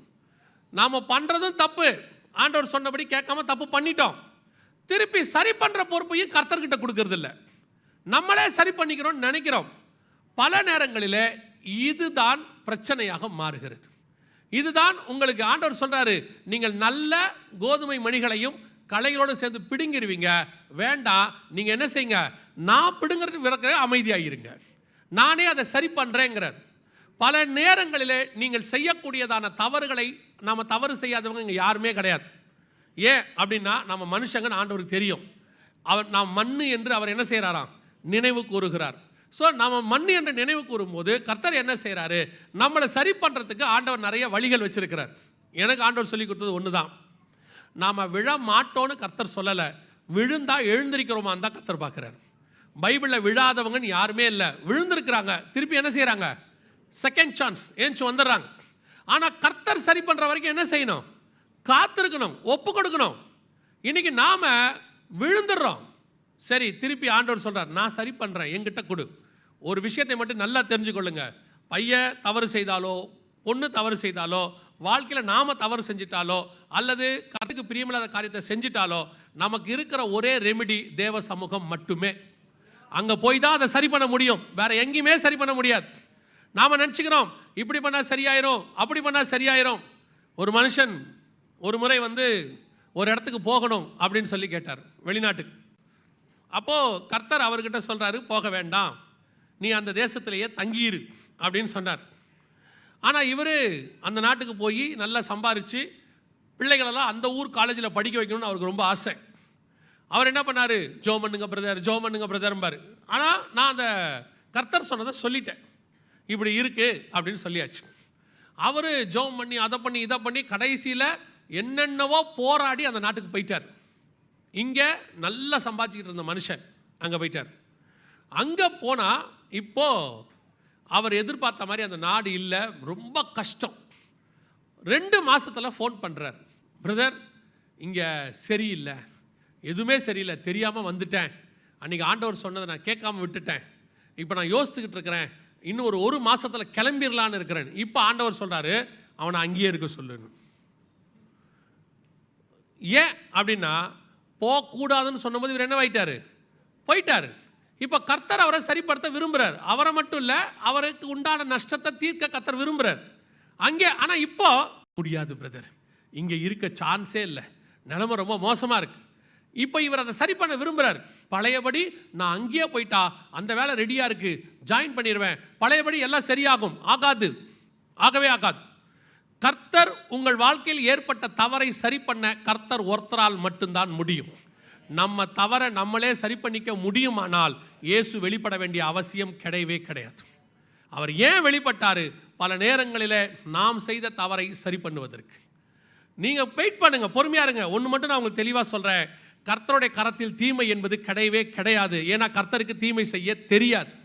ஏன்னா அவர்கிட்ட தீமையே கிடையாது, தீமையை பார்க்க மாட்டாத சுத்த கண்ணன். அவர் தீமையை செய்ய மாட்டார், ஆனால் அவருக்கு அதை சரி பண்ணுற விதம் தெரியும். It will take time. இப்போ உள்ள தூக்கி போட்டாங்க தானியேலை, அவனுக்கு ஒரு நாள் நைட் அவன் என்ன தான் செய்யணும், அந்த சிங்க கபிக்குள்ளே. நான் தான் சொல்லுவேன், யோசித்து பார்த்தேன். இப்போ ஒரு தூதன் உள்ள சிங்க கபியில் சிங்கத்தோடைய வாயை என்ன பண்ணிட்டான், கட்டி விட்டான்ல. அப்படி கட்டின தூதன் இந்த தானியலை தூக்கி வெளியே விட்டுருக்கலாமா இல்லையா? நைட்டெல்லாம் தானியல் நீ எங்கே இருக்க வேண்டாம், இந்த குகைக்குள்ளே இருக்க வேண்டாம், நீ வெளியே வந்துரு, வெளியே உட்காந்துக்கோ, ராஜா வருவார்னு சொல்லாமல்ல.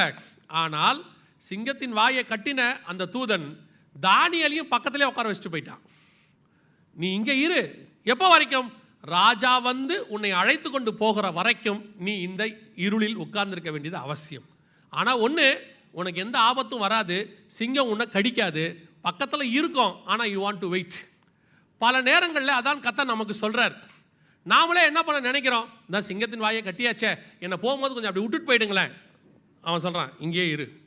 நீங்கள் சில நேரத்தில் யோசிக்கிறீங்க தானே, கர்த்தர் நம்மளை சில சிங்கத்தோடு கொடுத்துருவார் வாழ்க்கையில்.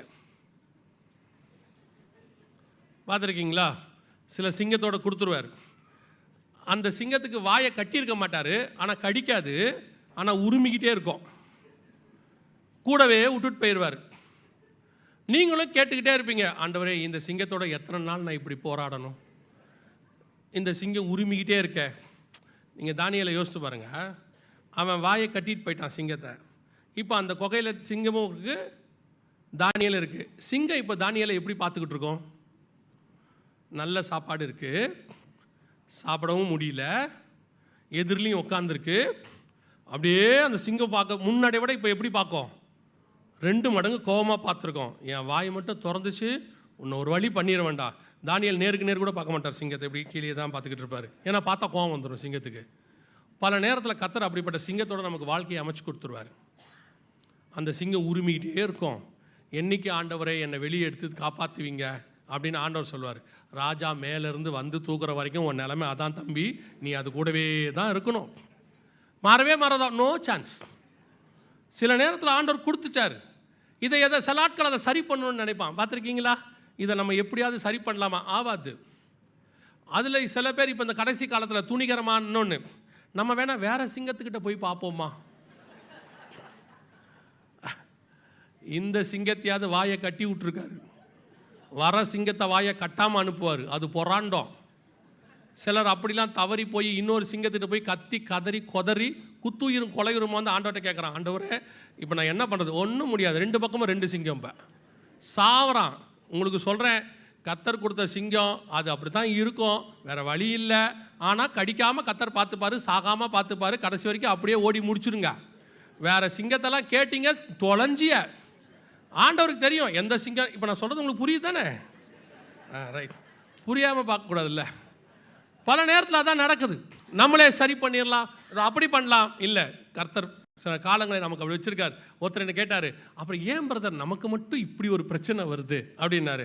நான் கேட்டேன், இப்போது நீங்கள் பவுல் மாதிரி பட்டணங்கள் தோறும் அடிக்கப்பட போகிறீங்களான்னு? இல்லை. பசியோ பட்டினியோ நிர்வாணமோ நாசமோசமோ உங்களுக்கு உண்டான்னு? இல்லை. 1 குறைய 30-40 அடித்தாங்களா? இல்லை. மொத்தத்துக்கு சேர்த்து தான் இதை கொடுத்துருக்குறாரு போங்கன்னு சொன்னேன். நம்ம என்ன பவுல் மாதிரி பட்டம் தோறும் அடிக்கவா பட போகிறோம்? ஒரே பட்டணம் ஒரே அடி, டெய்லி காலைல 7 மணிக்கு பார்க்க போகிறோம், திருப்பி 9 மணிக்கு பார்க்க போகிறோம். நடுவில் ஒரு 8 மணி நேரம் ஜாமீன் கொடுக்குறாரு, ஆஃபீஸுக்கு போயிட்டு வந்துடுறீங்க, திருப்பி ஜெயிலுக்குள்ளே வந்து சைன் போட்டு மாட்டிக்கிறீங்க. வேறு ஒன்றும் கிடையாது, அவ்வளோதான், போக வேண்டியதுதான். ஒருத்தர்கிட்ட கேட்டாங்க, மனைவி ரொம்ப பிரச்சனை பண்ணிச்சான், ஒரு 3 மாதம் மட்டும் பொறுத்துங்க பிரதர் அப்படின்னாங்களாம். அப்போ அவர் கேட்டாராம், 3 மாதத்தில் சரியாயிருமான்னு? இல்லை, உனக்கு பழகிடும்னு சொன்னார். அவ்வளோதான், வேலை வழியே இல்லை. பல நேரங்கள் நாம் சரி பண்ண நினைக்கிறோம். இந்த கலைகளை நாங்கள் பிடுங்கட்டுமா, அதை பண்ணுமா? ஒன்றும் பண்ணாதீங்க, அமைதியாக விடுங்க. கர்த்தரே எல்லாவற்றையும் மாற்றி அமைக்க வல்லமை உள்ள தேவனாக இருக்கிறார். நீங்கள் பண்ணுறதுக்கு முன்னாடி 1000 தடவை யோசிக்கலாம்.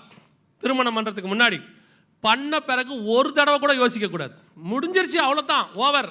என்ன செய்யலாம்? ஜபத்தோடு போகணும். ஆண்டவரே வரும்போதெல்லாம் ஜபத்தோடு வீட்டுக்கு வரணும். சிங்கத்தின் வாயை கட்டுங்கப்பா, சோத்திரம்பா சோத்திரம்பான்னு வந்துட்டு, அதை அன்றைக்கி நைட்டு சிங்கம் வாய் கட்டி இருந்துச்சுன்னா பிரைஸ் தலான்னு படுத்து தூங்கிடணும். யார் இப்படி சிரிக்கிறத? சிங்கத்தோட வாழ்ந்துட்டு இருக்காரு போல என்ன? கவனிங்க, பல நேரங்களில் நாம் அதை சரி பண்ண நினைக்கிறோம். ஆண்டவர் சொல்றார், வேண்டாம், எங்கிட்ட விடு, நான் அதை என்ன செய்கிறேன், பார்த்துக்கிறேன். இன்றைக்கி நிறைய பேர் இந்த தப்பை செஞ்சிட்ருக்கிறாங்க. நான் குடும்பத்தில் மட்டும் சொல்லலை, பல நேரங்களில் இன்றைக்கி கடைசி காலத்தில் கிறிஸ்தவத்தில் நிறைய கலைகளை பிசாசு கொண்டு வந்து விதைக்கிறான். நல்லா கவனிச்சுக்கோங்க. கிறிஸ்தவத்துக்குள்ள, சபைகளுக்குள்ள, உபதேசங்களுக்குள்ள முந்தியெல்லாம் ஒரு சர்ச் இருக்கும், ஒரு பாஸ்டர் இருப்பார், அவர் நமக்கு போதிப்பார், அது மட்டும்தான் சத்தியமாக இருந்துச்சு. அப்படியே கள்ள உபதேசம் வரணும்னா யாராவது 2 பேர் வீட்டுக்கு வந்து என்ன செய்வாங்க, கள்ள உபதேசத்தை பேசுவாங்க. அதையும் சபையில் நமக்கு சொல்லி கொடுத்துருவாங்க, அந்த மாதிரி ஆட்களை வீட்டில் ஏற்றாதீங்கன்னு. இப்போ அப்படி இல்லை. கள்ள உபதேசம் எல்லா வகையிலையும் வருது. செல்ஃபோன் வழியாக வருது, வாட்ஸ்அப் வழியாக வருது, ஃபேஸ்புக் வழியாக வருது, எல்லா வகையும் வருது. இதிலிருந்து உங்களை நீங்கள் தான் பத்திரமா என்ன செய்யணும்? காப்பாற்றிக்கணும். கலைகளை விதைக்காதபடி என்ன செய்யணும்? பார்க்கணும். இன்றைக்கி நிறைய கள்ள உபதேசங்கள் வந்துருச்சு. இதை கொஞ்சம் பேர் இன்றைக்கி யூடியூப்லேயும் அல்லது ஃபேஸ்புக்லேயும் கொஞ்சம் பேர் என்ன செய்கிறாங்க? இதை சரி பண்ணணும்னு நினைக்கிறாங்க. சரி பண்ணுறதுக்கு என்ன பண்ணுறாங்க? இந்த கள்ள உபதேசம் பேசுகிற ஊழியக்காரங்க அவங்கள எல்லாம் இவங்க டார்கெட் பண்ணி வீடியோஸ் போட்டு, இவர் இந்த மாதிரி பண்ணுறாரு, அவர் அந்த மாதிரி பண்ணுறாரு அப்படின்னு ஆரம்பித்து இவங்க நிறைய வீடியோஸ் போடுறாங்க. இந்த கிரிட்டிக்ஸ், இந்த வீடியோஸ் எல்லாம் நிறைய லைக்ஸு, நிறைய வியூஸ் போகும்போது அவங்க என்ன செய்கிறாங்க? நல்ல விஷயத்தை தான் ஆரம்பிக்கிறாங்க ஆரம்பத்தில். அப்புறம் போக போக வீடியோ போடணுமே, அப்புறம் ஒவ்வொரு ஊழியக்காரனையும் குறைய கண்டுபிடிக்கிறாங்க. இவர்கிட்ட என்ன குறை இருக்குது, இவர்கிட்ட என்ன குறை இருக்குது, குறை கண்டுபிடிச்சி வீடியோ போடணும், வீடியோக்காக குறை கண்டுபிடிக்க ஆரம்பிச்சிட்டாங்க. அதைத்தான் இங்கே ஆண்டவர் சொல்கிறாரு, நீங்கள் பல நேரங்களில் நல்ல கோதுமை மணிகளோடு கூட களைகளோடு கூட நல்ல கோதுமை மணிகளை என்ன பண்ணிடுறீங்க? விடுகிறீங்க. அதனால் நிறைய பேர் இடரல் அடைகிறார்கள்.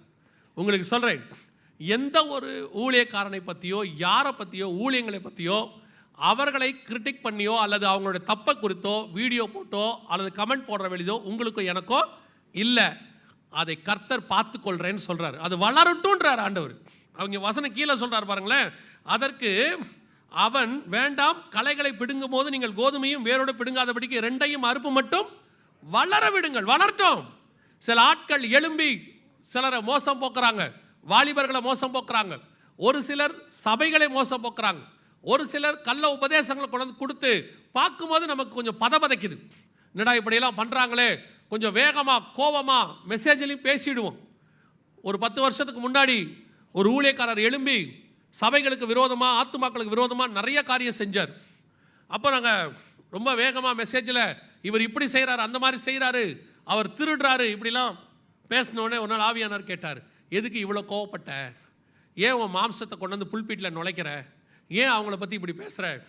ஆண்டவரே இந்த மாதிரிலாம் செய்கிறாங்க, எலியா மாதிரி நம்மளும், நான் ஒருவன் மாத்திரம் மீந்திருக்கிறேன் அப்படின்ற மாதிரி, ஆண்டவரே இவர்கள் இப்படிலாம் செய்கிறாங்க. ஆண்டவர் சொன்னார், எனக்கு தெரியாமையா வளருது, அது நான் தான் வளர விட்டுருக்கிறேன், அதை எப்போ பிடுங்கணும்னு எனக்கு தெரியும். உன் வேலை அவன் கெட்டவன் சொல்கிறதில்ல, உன் வேலை நான் நல்லவர்னு சொல்கிறது. இயேசு தெய்வம் என்று சொல்வது மட்டும்தான் நம்ம வேலை. எவன் கெட்டவன் சொல்கிறது நம்ம வேலை இல்லை. நீங்கள் எவன் கெட்டவன் என்று சொல்லுவதனால உங்களுக்கு பரலோகத்துக்கு எந்த ஆதாயமும் இல்லை. ஆனால் இயேசு நல்லவர் என்று சொல்லுவதனால ஒரு ஆத்மா ரட்சிக்கப்பட்டா உங்கள் கணக்கில் அது பரலோகத்துக்கு வந்துவிடும். நீங்கள் இந்த வேலையை நிறுத்திடுங்க, களைகளை பிடுங்கிற வேலையை நிறுத்திடுங்க. கர்த்தரே பார்த்துக்கொள்வார். கர்த்தருக்கு தெரியும் அதை எப்போ என்ன செய்யணும், ஏது செய்யணும், கர்த்தருக்கு நல்லா தெரியும். பலர் இந்த கிரிட்டிக்ஸ் வேலையை செய்யறதுல உங்களுக்கு தான் ஆபத்து. நீங்கள் 10 களைகளை பிடுங்கலாம், ஒரு கோதுமை மணியை பிடுங்கினாலும் கர்த்தர் உங்கள்கிட்ட கணக்கு கேட்பார். ஒரு ஊழியக்காரனை பற்றி தப்பாக வீடியோ போட்டுட்டீங்க, அதனால் ஒரு 10 பேர் இடரல் அடைஞ்சிட்டானா, இடரல் அடைய பண்ணுகிறவனுக்கு எந்திர கல்னு பைபிள் சொல்லுது. நம்முடைய வேலை அதெல்லாம் கிடையாது. எவன் கெட்டவன் ஆராயறதே கிடையாது. எழும்பட்டும், பேசட்டும். கமாலியல் சொல்கிறார் அப்போஸ்தலர் நடவடிக்கைகளில், இப்படி யாராவது எழும்பும் போது அவங்கள ஏதாவது பண்ணணும்னு சொல்லி சங்கம் உட்காந்து பேசும்போது கமாலியல் சொல்கிறாரு, விட்டுருங்க, அது கர்த்தரால் வந்திருக்குமானால் உங்களால் அதை தடுக்க முடியாது. அது கர்த்தர் இல்லாமல் வந்திருக்குன்னா அதுவே தானாக ஒளிந்து போகும். நான் சாட்சியாக சொல்லுவேன், நான் 10 வருஷத்துக்கு முன்னாடி பேசின அந்த ஊழியக்காரர் இப்பொழுது இல்லை. கர்த்தர் அவரை அந்த கலையை அப்புறப்படுத்திட்டார், அதாவது ஊழியத்திலேருந்து அப்புறப்படுத்திட்டார். அதுக்கு தான் உங்களுக்கு சொல்கிறேன், பல நேரங்களில் இந்த கோதுமை மணிகளை நாம் பிடுங்கிற கலைகளை பிடுங்க நினச்சிக்கிட்டு கோதுமை மணிகளையும் பிடுங்க தொடங்கி விடுகிறோம். அதனுடைய விளைவு என்னவாகிறது? நல்ல கோதுமை மணிகளை என்ன செஞ்சிடறோம்? பிடுங்கிடுறோம். அந்த வேலையை நிறுத்திடுங்க. நம்முடைய வேலை, நமக்கு கொடுக்கப்பட்ட ஒரு வேலை என்ன தெரியுமா? சபைக்குள்ள, வீட்டுக்குள்ள களைகள் வராதபடி பாதுகாப்பது. இதுதான் ஃபர்ஸ்ட் வேலை. ரெண்டாவது, அப்படி வரும்பொழுது அந்த கோதுமை மணிகள், ஒருவேளை களைகள் கோதுமை மணிகளை நாசமாக்குதுன்னு தெரிஞ்சா போய் எஜமான்கிட்ட சொல்லிடுங்க, எஜமானே இப்படி நடக்குது, என் பிள்ளைகளை எப்படி பாதுகாக்கணும், என் குடும்பத்தை எப்படி பாதுகாக்கணும், என் மனைவி கணவனை எப்படி பாதுகாக்கணும், தேவ சமூகத்தில் ஒப்பு கொடுங்க. பல நேரங்களில் நம்மளால் செய்ய முடியாது, கர்த்தரால் கூடாத காரியம் ஒன்றுமில்லை. கண்டிப்பாக நீங்கள் ஜெபிக்கும் பொழுது உங்கள் குடும்பத்தை மாற்றி அமைக்க தேவன் வல்லமை உள்ளவராக இருக்கிறார். நீங்கள் ஒரு முடிவுக்கு மட்டும் வந்துடாதீங்க, என் பையனை இப்படி பண்ண முடியாது, அவ்வளோதான், போயிட்டான், என் பொண்ணு போயிடுச்சு, ஒரு சாட்சியை சொல்லிட்டு நான் முடிக்க விரும்புகிறேன். ஒரு ஆவிக்குரிய தகப்பன் ஒருவர் தன்னுடைய பையனுக்கு திருமணம் செய்து வைக்க விரும்பினார். நடந்த சம்பவம், வெளிநாட்டில் திருமணம் செய்ய வைக்க விரும்பினார். ஒரு நாள் அந்த பையன் சொன்னான், நான் இந்த மாதிரி இன்னொரு பையனை திருமணம் பண்ண போகிறேன்னு சொன்னான். அப்பாவுக்கு ஷாக் ஆயிடுச்சு. என்னப்பா சொல்கிறேன்? நான் இன்னொரு பையனை விரும்புகிறேன், அவனை கல்யாணம் பண்ணிக்க போகிறேன் அப்படின்னு. உடனே அப்பா சொன்னார், நோ சான்ஸ், பைபிள் படி இது தப்பு, நான் ஒத்துக்கவே மாட்டேன் அப்படின்னாரு. பையன் சொன்னான், நான் ஒன்றும் உங்களை இன்விடேஷன் கொடுத்து கூப்பிட வரல, இன்ஃபர்மேஷன் கொடுக்க வந்தேன். நான் உங்களுக்கு இன்ஃபர்மேஷன் தான் கொடுக்க வந்தேன். அப்பா சொன்னார், நீ போ, நான் பார்த்துக்கிறேன் அப்படின்னாரு. உடனே கூட இருந்த அம்மா சொன்னாங்க, அவனை ஒன்றும் பண்ண முடியாதுங்க, சட்டப்படி அவன் மேஜர், நம்ம எதுவுமே செய்ய முடியாது அப்படின்னாங்க. ஆண்டவர் சொன்னார், சட்டப்படி அந்த கணவர் சொன்னார், சட்டப்படி தான் செய்ய முடியாது, பரலோகப்படி செய்யலாம், அவன் போட்டோன்ட்டார். போய் முழங்கால் போட்டார். மனுஷன் உபவாசம் இருந்தார். உபவாச ஜெபம் இருந்து முடிக்கிறாரு. பையன்கிட்ட ஃபோன் வருது. பையன் சொல்கிறான், நான் திருப்பி வீட்டுக்கு வந்துடலான்னு இருக்கிறேன். என்ன விஷயம்? என்னன்னு தெரில, நான் செய்கிறது தப்புன்னு தோணுது, நான் வந்துடுறேன். இப்போ அந்த பையன் வேறொரு பொண்ணை, அவங்க பார்த்த பொண்ணை திருமணம் செய்து அவன் இருக்கிறான். சாட்சியாக தான் சொல்கிறேன், எப்பேற்பட்டவனையும் மாற்ற தேவனால் முடியும். உங்கள் ஜெபத்திற்கு அப்படி ஒரு வல்லமை உண்டு. நீங்களே என்ன செஞ்சிடாதீங்க, அவ்வளோதான் முடிஞ்சிருச்சு, அவ்வளோதான் சான்ஸே இல்லை, எல்லாம் இல்லை. பெற்றோருடைய கண்ணீருக்கு எல்லா நாளும் தேவன் பதில் கொடுக்கிறவராக இருக்கிறார். நீங்கள் அவங்க பிள்ளைங்க ஒரு வேளை உங்கள் கையை விட்டு போயிட்டாங்கன்னா நீங்கள் பாதுகாக்க வேண்டியது உங்கள் பொறுப்பு தான். போயிட்டாங்க, உங்கள் கையை விட்டு அவங்க போயிட்டாங்க, வேறு வழியே இல்லை, என்ன பண்ணலாம்? நீங்கள் அவங்கள திருத்துறதுக்கு அட்வைஸ் பண்ணீங்க, எல்லாம் பண்ணிட்டீங்க. அதை விட்டுட்டு அதை தாண்டி வேறு எதுவும் குறுக்கு வழியில் போய் திருத்தணும்லாம் நினைக்காதீங்க. அப்படியே ஆண்டவர்கிட்ட ஒப்படைங்க. சொல்ல வேண்டிய அட்வைஸை கொடுத்துக்கிட்டே இருங்க, பண்ண வேண்டிய ஜெபத்தை பண்ணிகிட்டே இருங்க. உங்கள் ஜெபத்துக்கு பதில் கொடுப்பார். எந்த பார்வோனையும் எந்த நேபுகாத் நேச்சாரையும் மாற்றி அமைக்க தேவன் வல்லமை உள்ளவராக இருக்கிறார். ஒரு நாள் ராத்திரி போதும் கர்த்தருக்கு, கொண்டாந்து மாற்றி கொண்டாந்து உங்கள் கையில் ஒப்படைச்சிருவார்.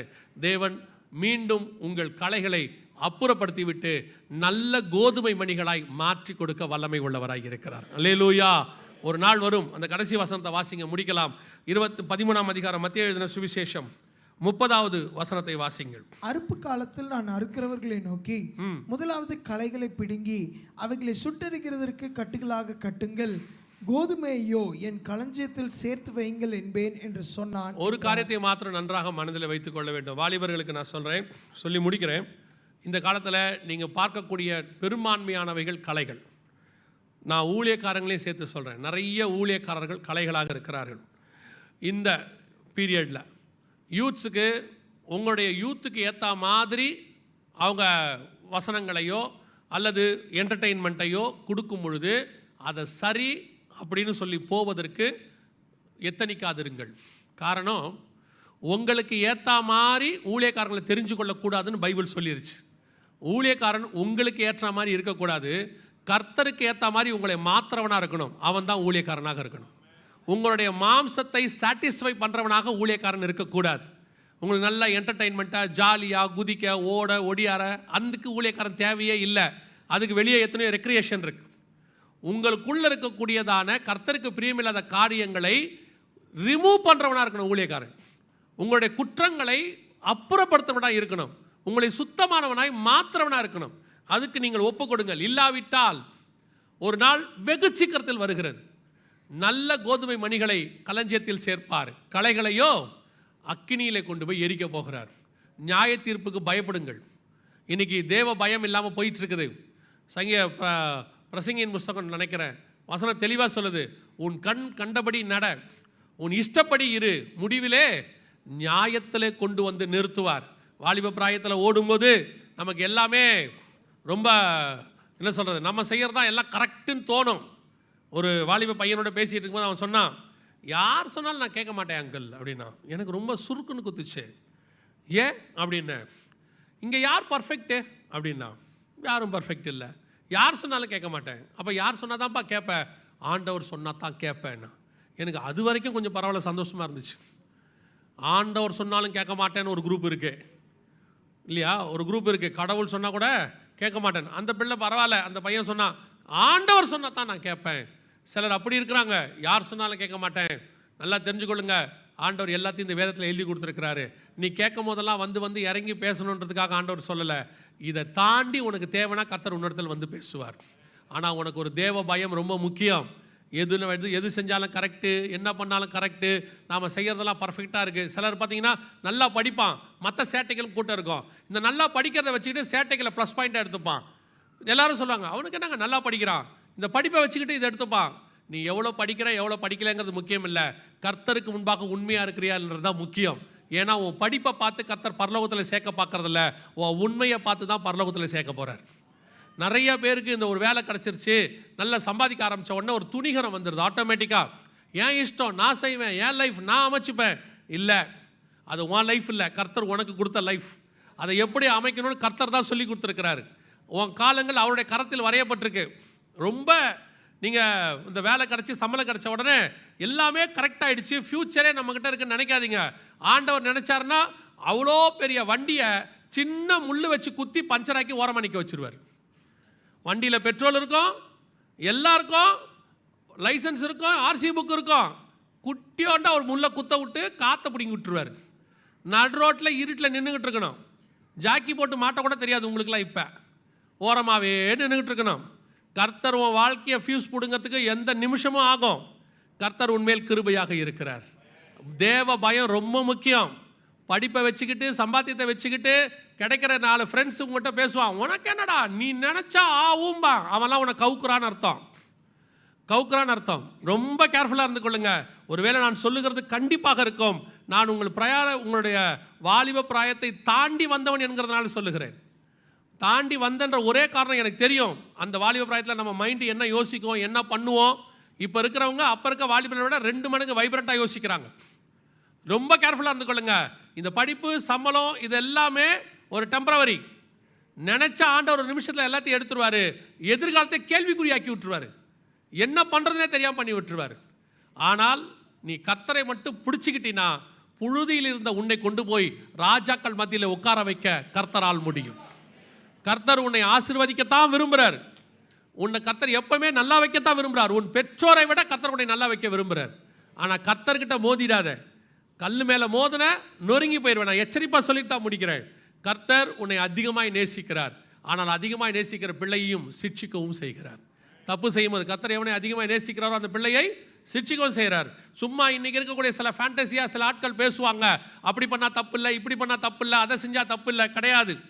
எப்படி வேணாலும் வாழ்னாங்கன்னு பைபிள் சொல்லவே இல்லை. இப்படித்தான் வாழணும்னு பைபிள் சொல்லியிருக்கு. அப்படி தான் வாழணும். அந்த ஆட்கள் தான் பரலோகத்துக்கு போக முடியும்.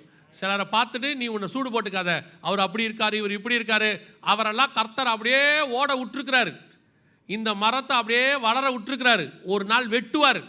கூட சேர்ந்து நீ வெட்டப்பட்டுறாரு. நீ ஆண்டவரை பிடிச்சிக்கோ. நல்ல சபை கொடுத்துருக்கிறார் ஆண்டவர், நல்ல உபதேசம் கொடுத்துருக்கிறாரு. கடைசி வரைக்கும் நீ இப்படியே போயிட்டினா கர்த்தர் உன்னை மீட்க வல்லமை உள்ளவராக இருக்கிறார். அல்லேலூயா. நாம் ஜெபிக்க போகிறோம் தேவ சமூகத்தில். எழுந்திருக்கலாமா நாம் எல்லோரும்?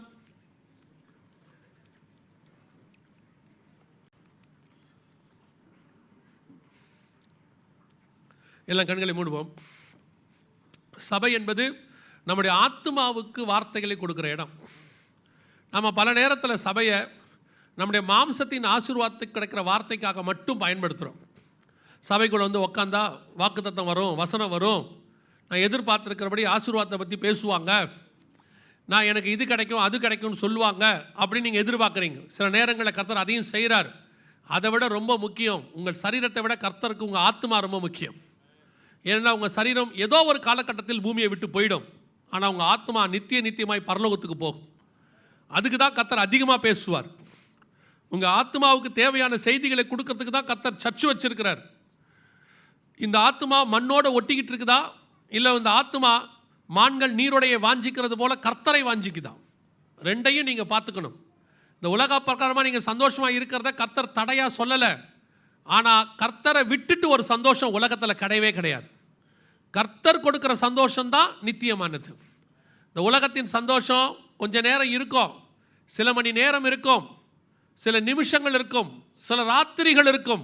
ஆனால் அது அழிந்து போகும், அழிவுக்கு நேராக நடத்தும். ஆனால் கர்த்தர் கொடுக்கிற சந்தோஷம் நித்தியமானது, நிரந்தரமானது, பரலோகம் வரைக்கும் வரும். அதனால் இந்த அற்பமான புல்லுக்கு ஒப்பான இந்த மாதிரி பாவங்களை விட்டுட்டு கர்த்தரை நோக்கி பார்க்க தொடங்குங்க. கர்த்தரோ நித்தியமாய் நடத்த வல்லமை உள்ளவராய் இருக்கிறார். கோதுமை மணிகள் நல்லா வளருகிற காலம். களைகளை விதைக்காதபடி பெற்றோர் பாதுகாத்து கொள்ளுங்க. களைகளை விதைக்காதபடி ஊழியக்காரங்க பாதுகாத்து கொள்ளுங்க. சபைகளுக்குள்ள இப்படிப்பட்ட காரியங்கள் வராதபடி பாதுகாத்து கொள்ளுங்க. நீங்க நித்திரை பண்ணீங்க, உள்ள வந்துடும். நீங்க கொஞ்சம் ஆவிக்குரிய வாழ்க்கையில் சோர்ந்து போனீங்க, வந்துடும். கொஞ்சம் ஆவிக்குரிய வாழ்க்கையில் சூரச்செடிக்கு கீழே படுத்துட்டீங்க, வந்துடும். நித்திரை பண்ணாதபடிக்கு எச்சரிக்கையாக இருங்க. பெற்றோர் உங்கள் பிள்ளைகளுக்கு நீங்கள் எல்லாத்தையும் வாங்கி கொடுக்குறீங்க, நல்லது. அதை விட ரொம்ப முக்கியம் உங்கள் பாதுகாப்பு. அப்பா பார்த்துக்கிட்டு இருக்கிறாரு, அம்மா பார்த்துக்கிட்டு இருக்கிறாங்க, அப்பா அம்மாவுக்கு தெரிஞ்சால் ஆபத்தாக முடிஞ்சிடும் அப்படிங்கிற பயம் இருந்துக்கிட்டே இருக்கணும் பிள்ளைகளுக்கு. அப்பா தானே அம்மா தானே பார்த்துக்கலாம் அப்படின்னு அவன் நினச்சிட்டானா, யூ ஆர் ஃபெயிலியர் பேரண்ட்ஸ். நீ பாதுகாப்பாக கொடுக்கப்பட்டவன். வேலி, நீங்கள் தோட்டத்துக்கு வேலி அடைக்கப்பட்டவங்க மாதிரி. நீங்கள் உள்ளுக்குள்ளே எந்த மிருகமும் வராமல் பார்த்துக்கோங்க. இன்றைக்கி சில துணிகரமான பெற்றோர் இருக்கிறாங்க.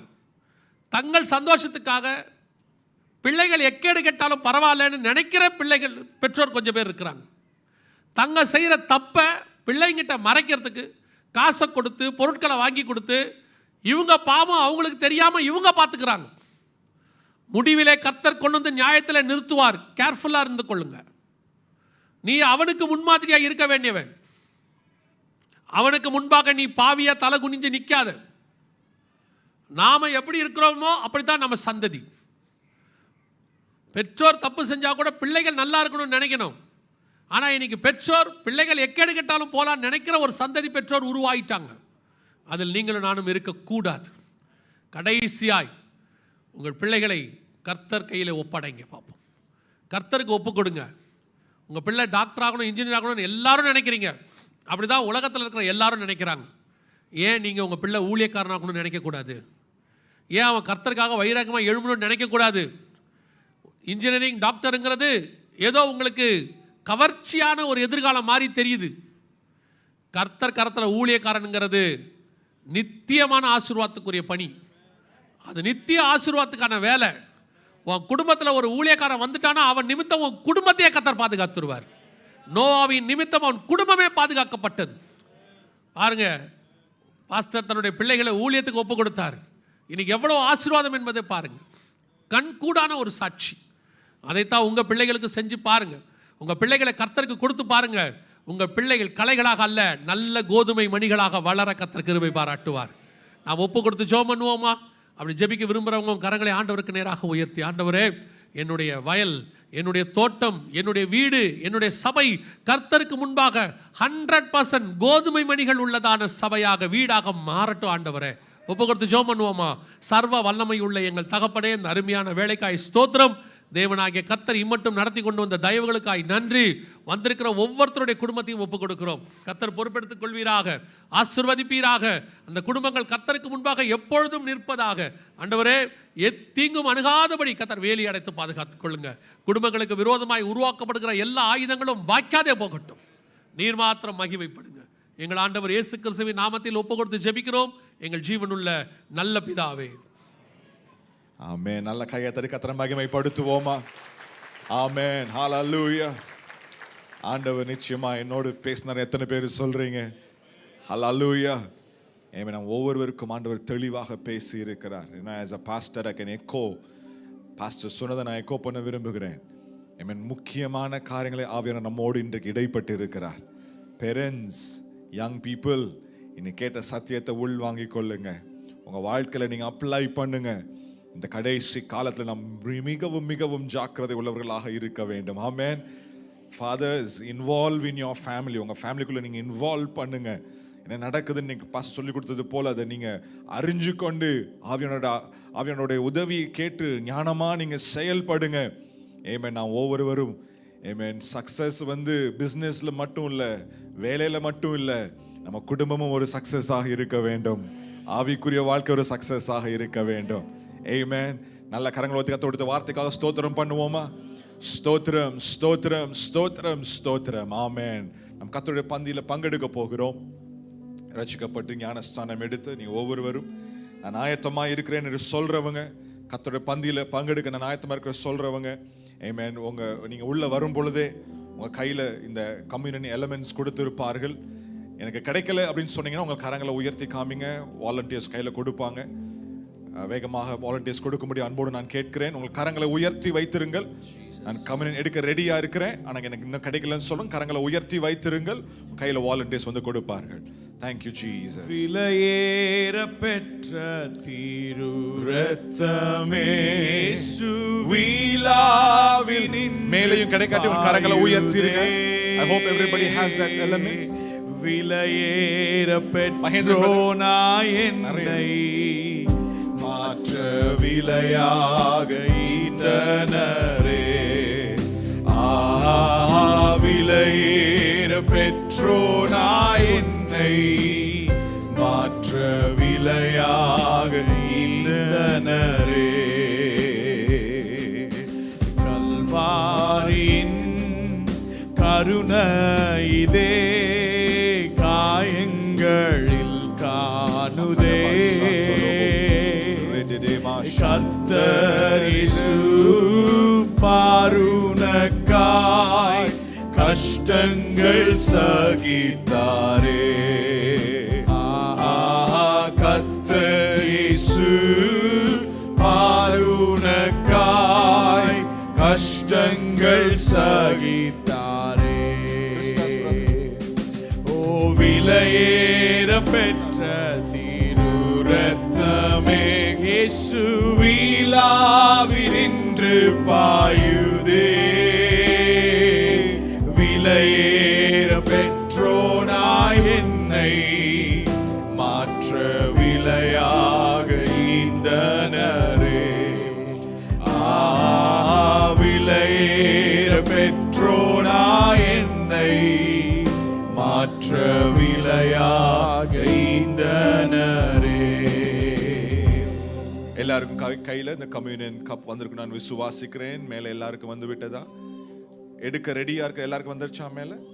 Okay, wonderful wonderful. அப்படியே கண்களை மூடி கர்த்தரை நோக்கி பார்ப்போம். இது நல்ல சமாரியனுடைய பந்தி அல்ல, இது கர்த்தருடைய பந்தி.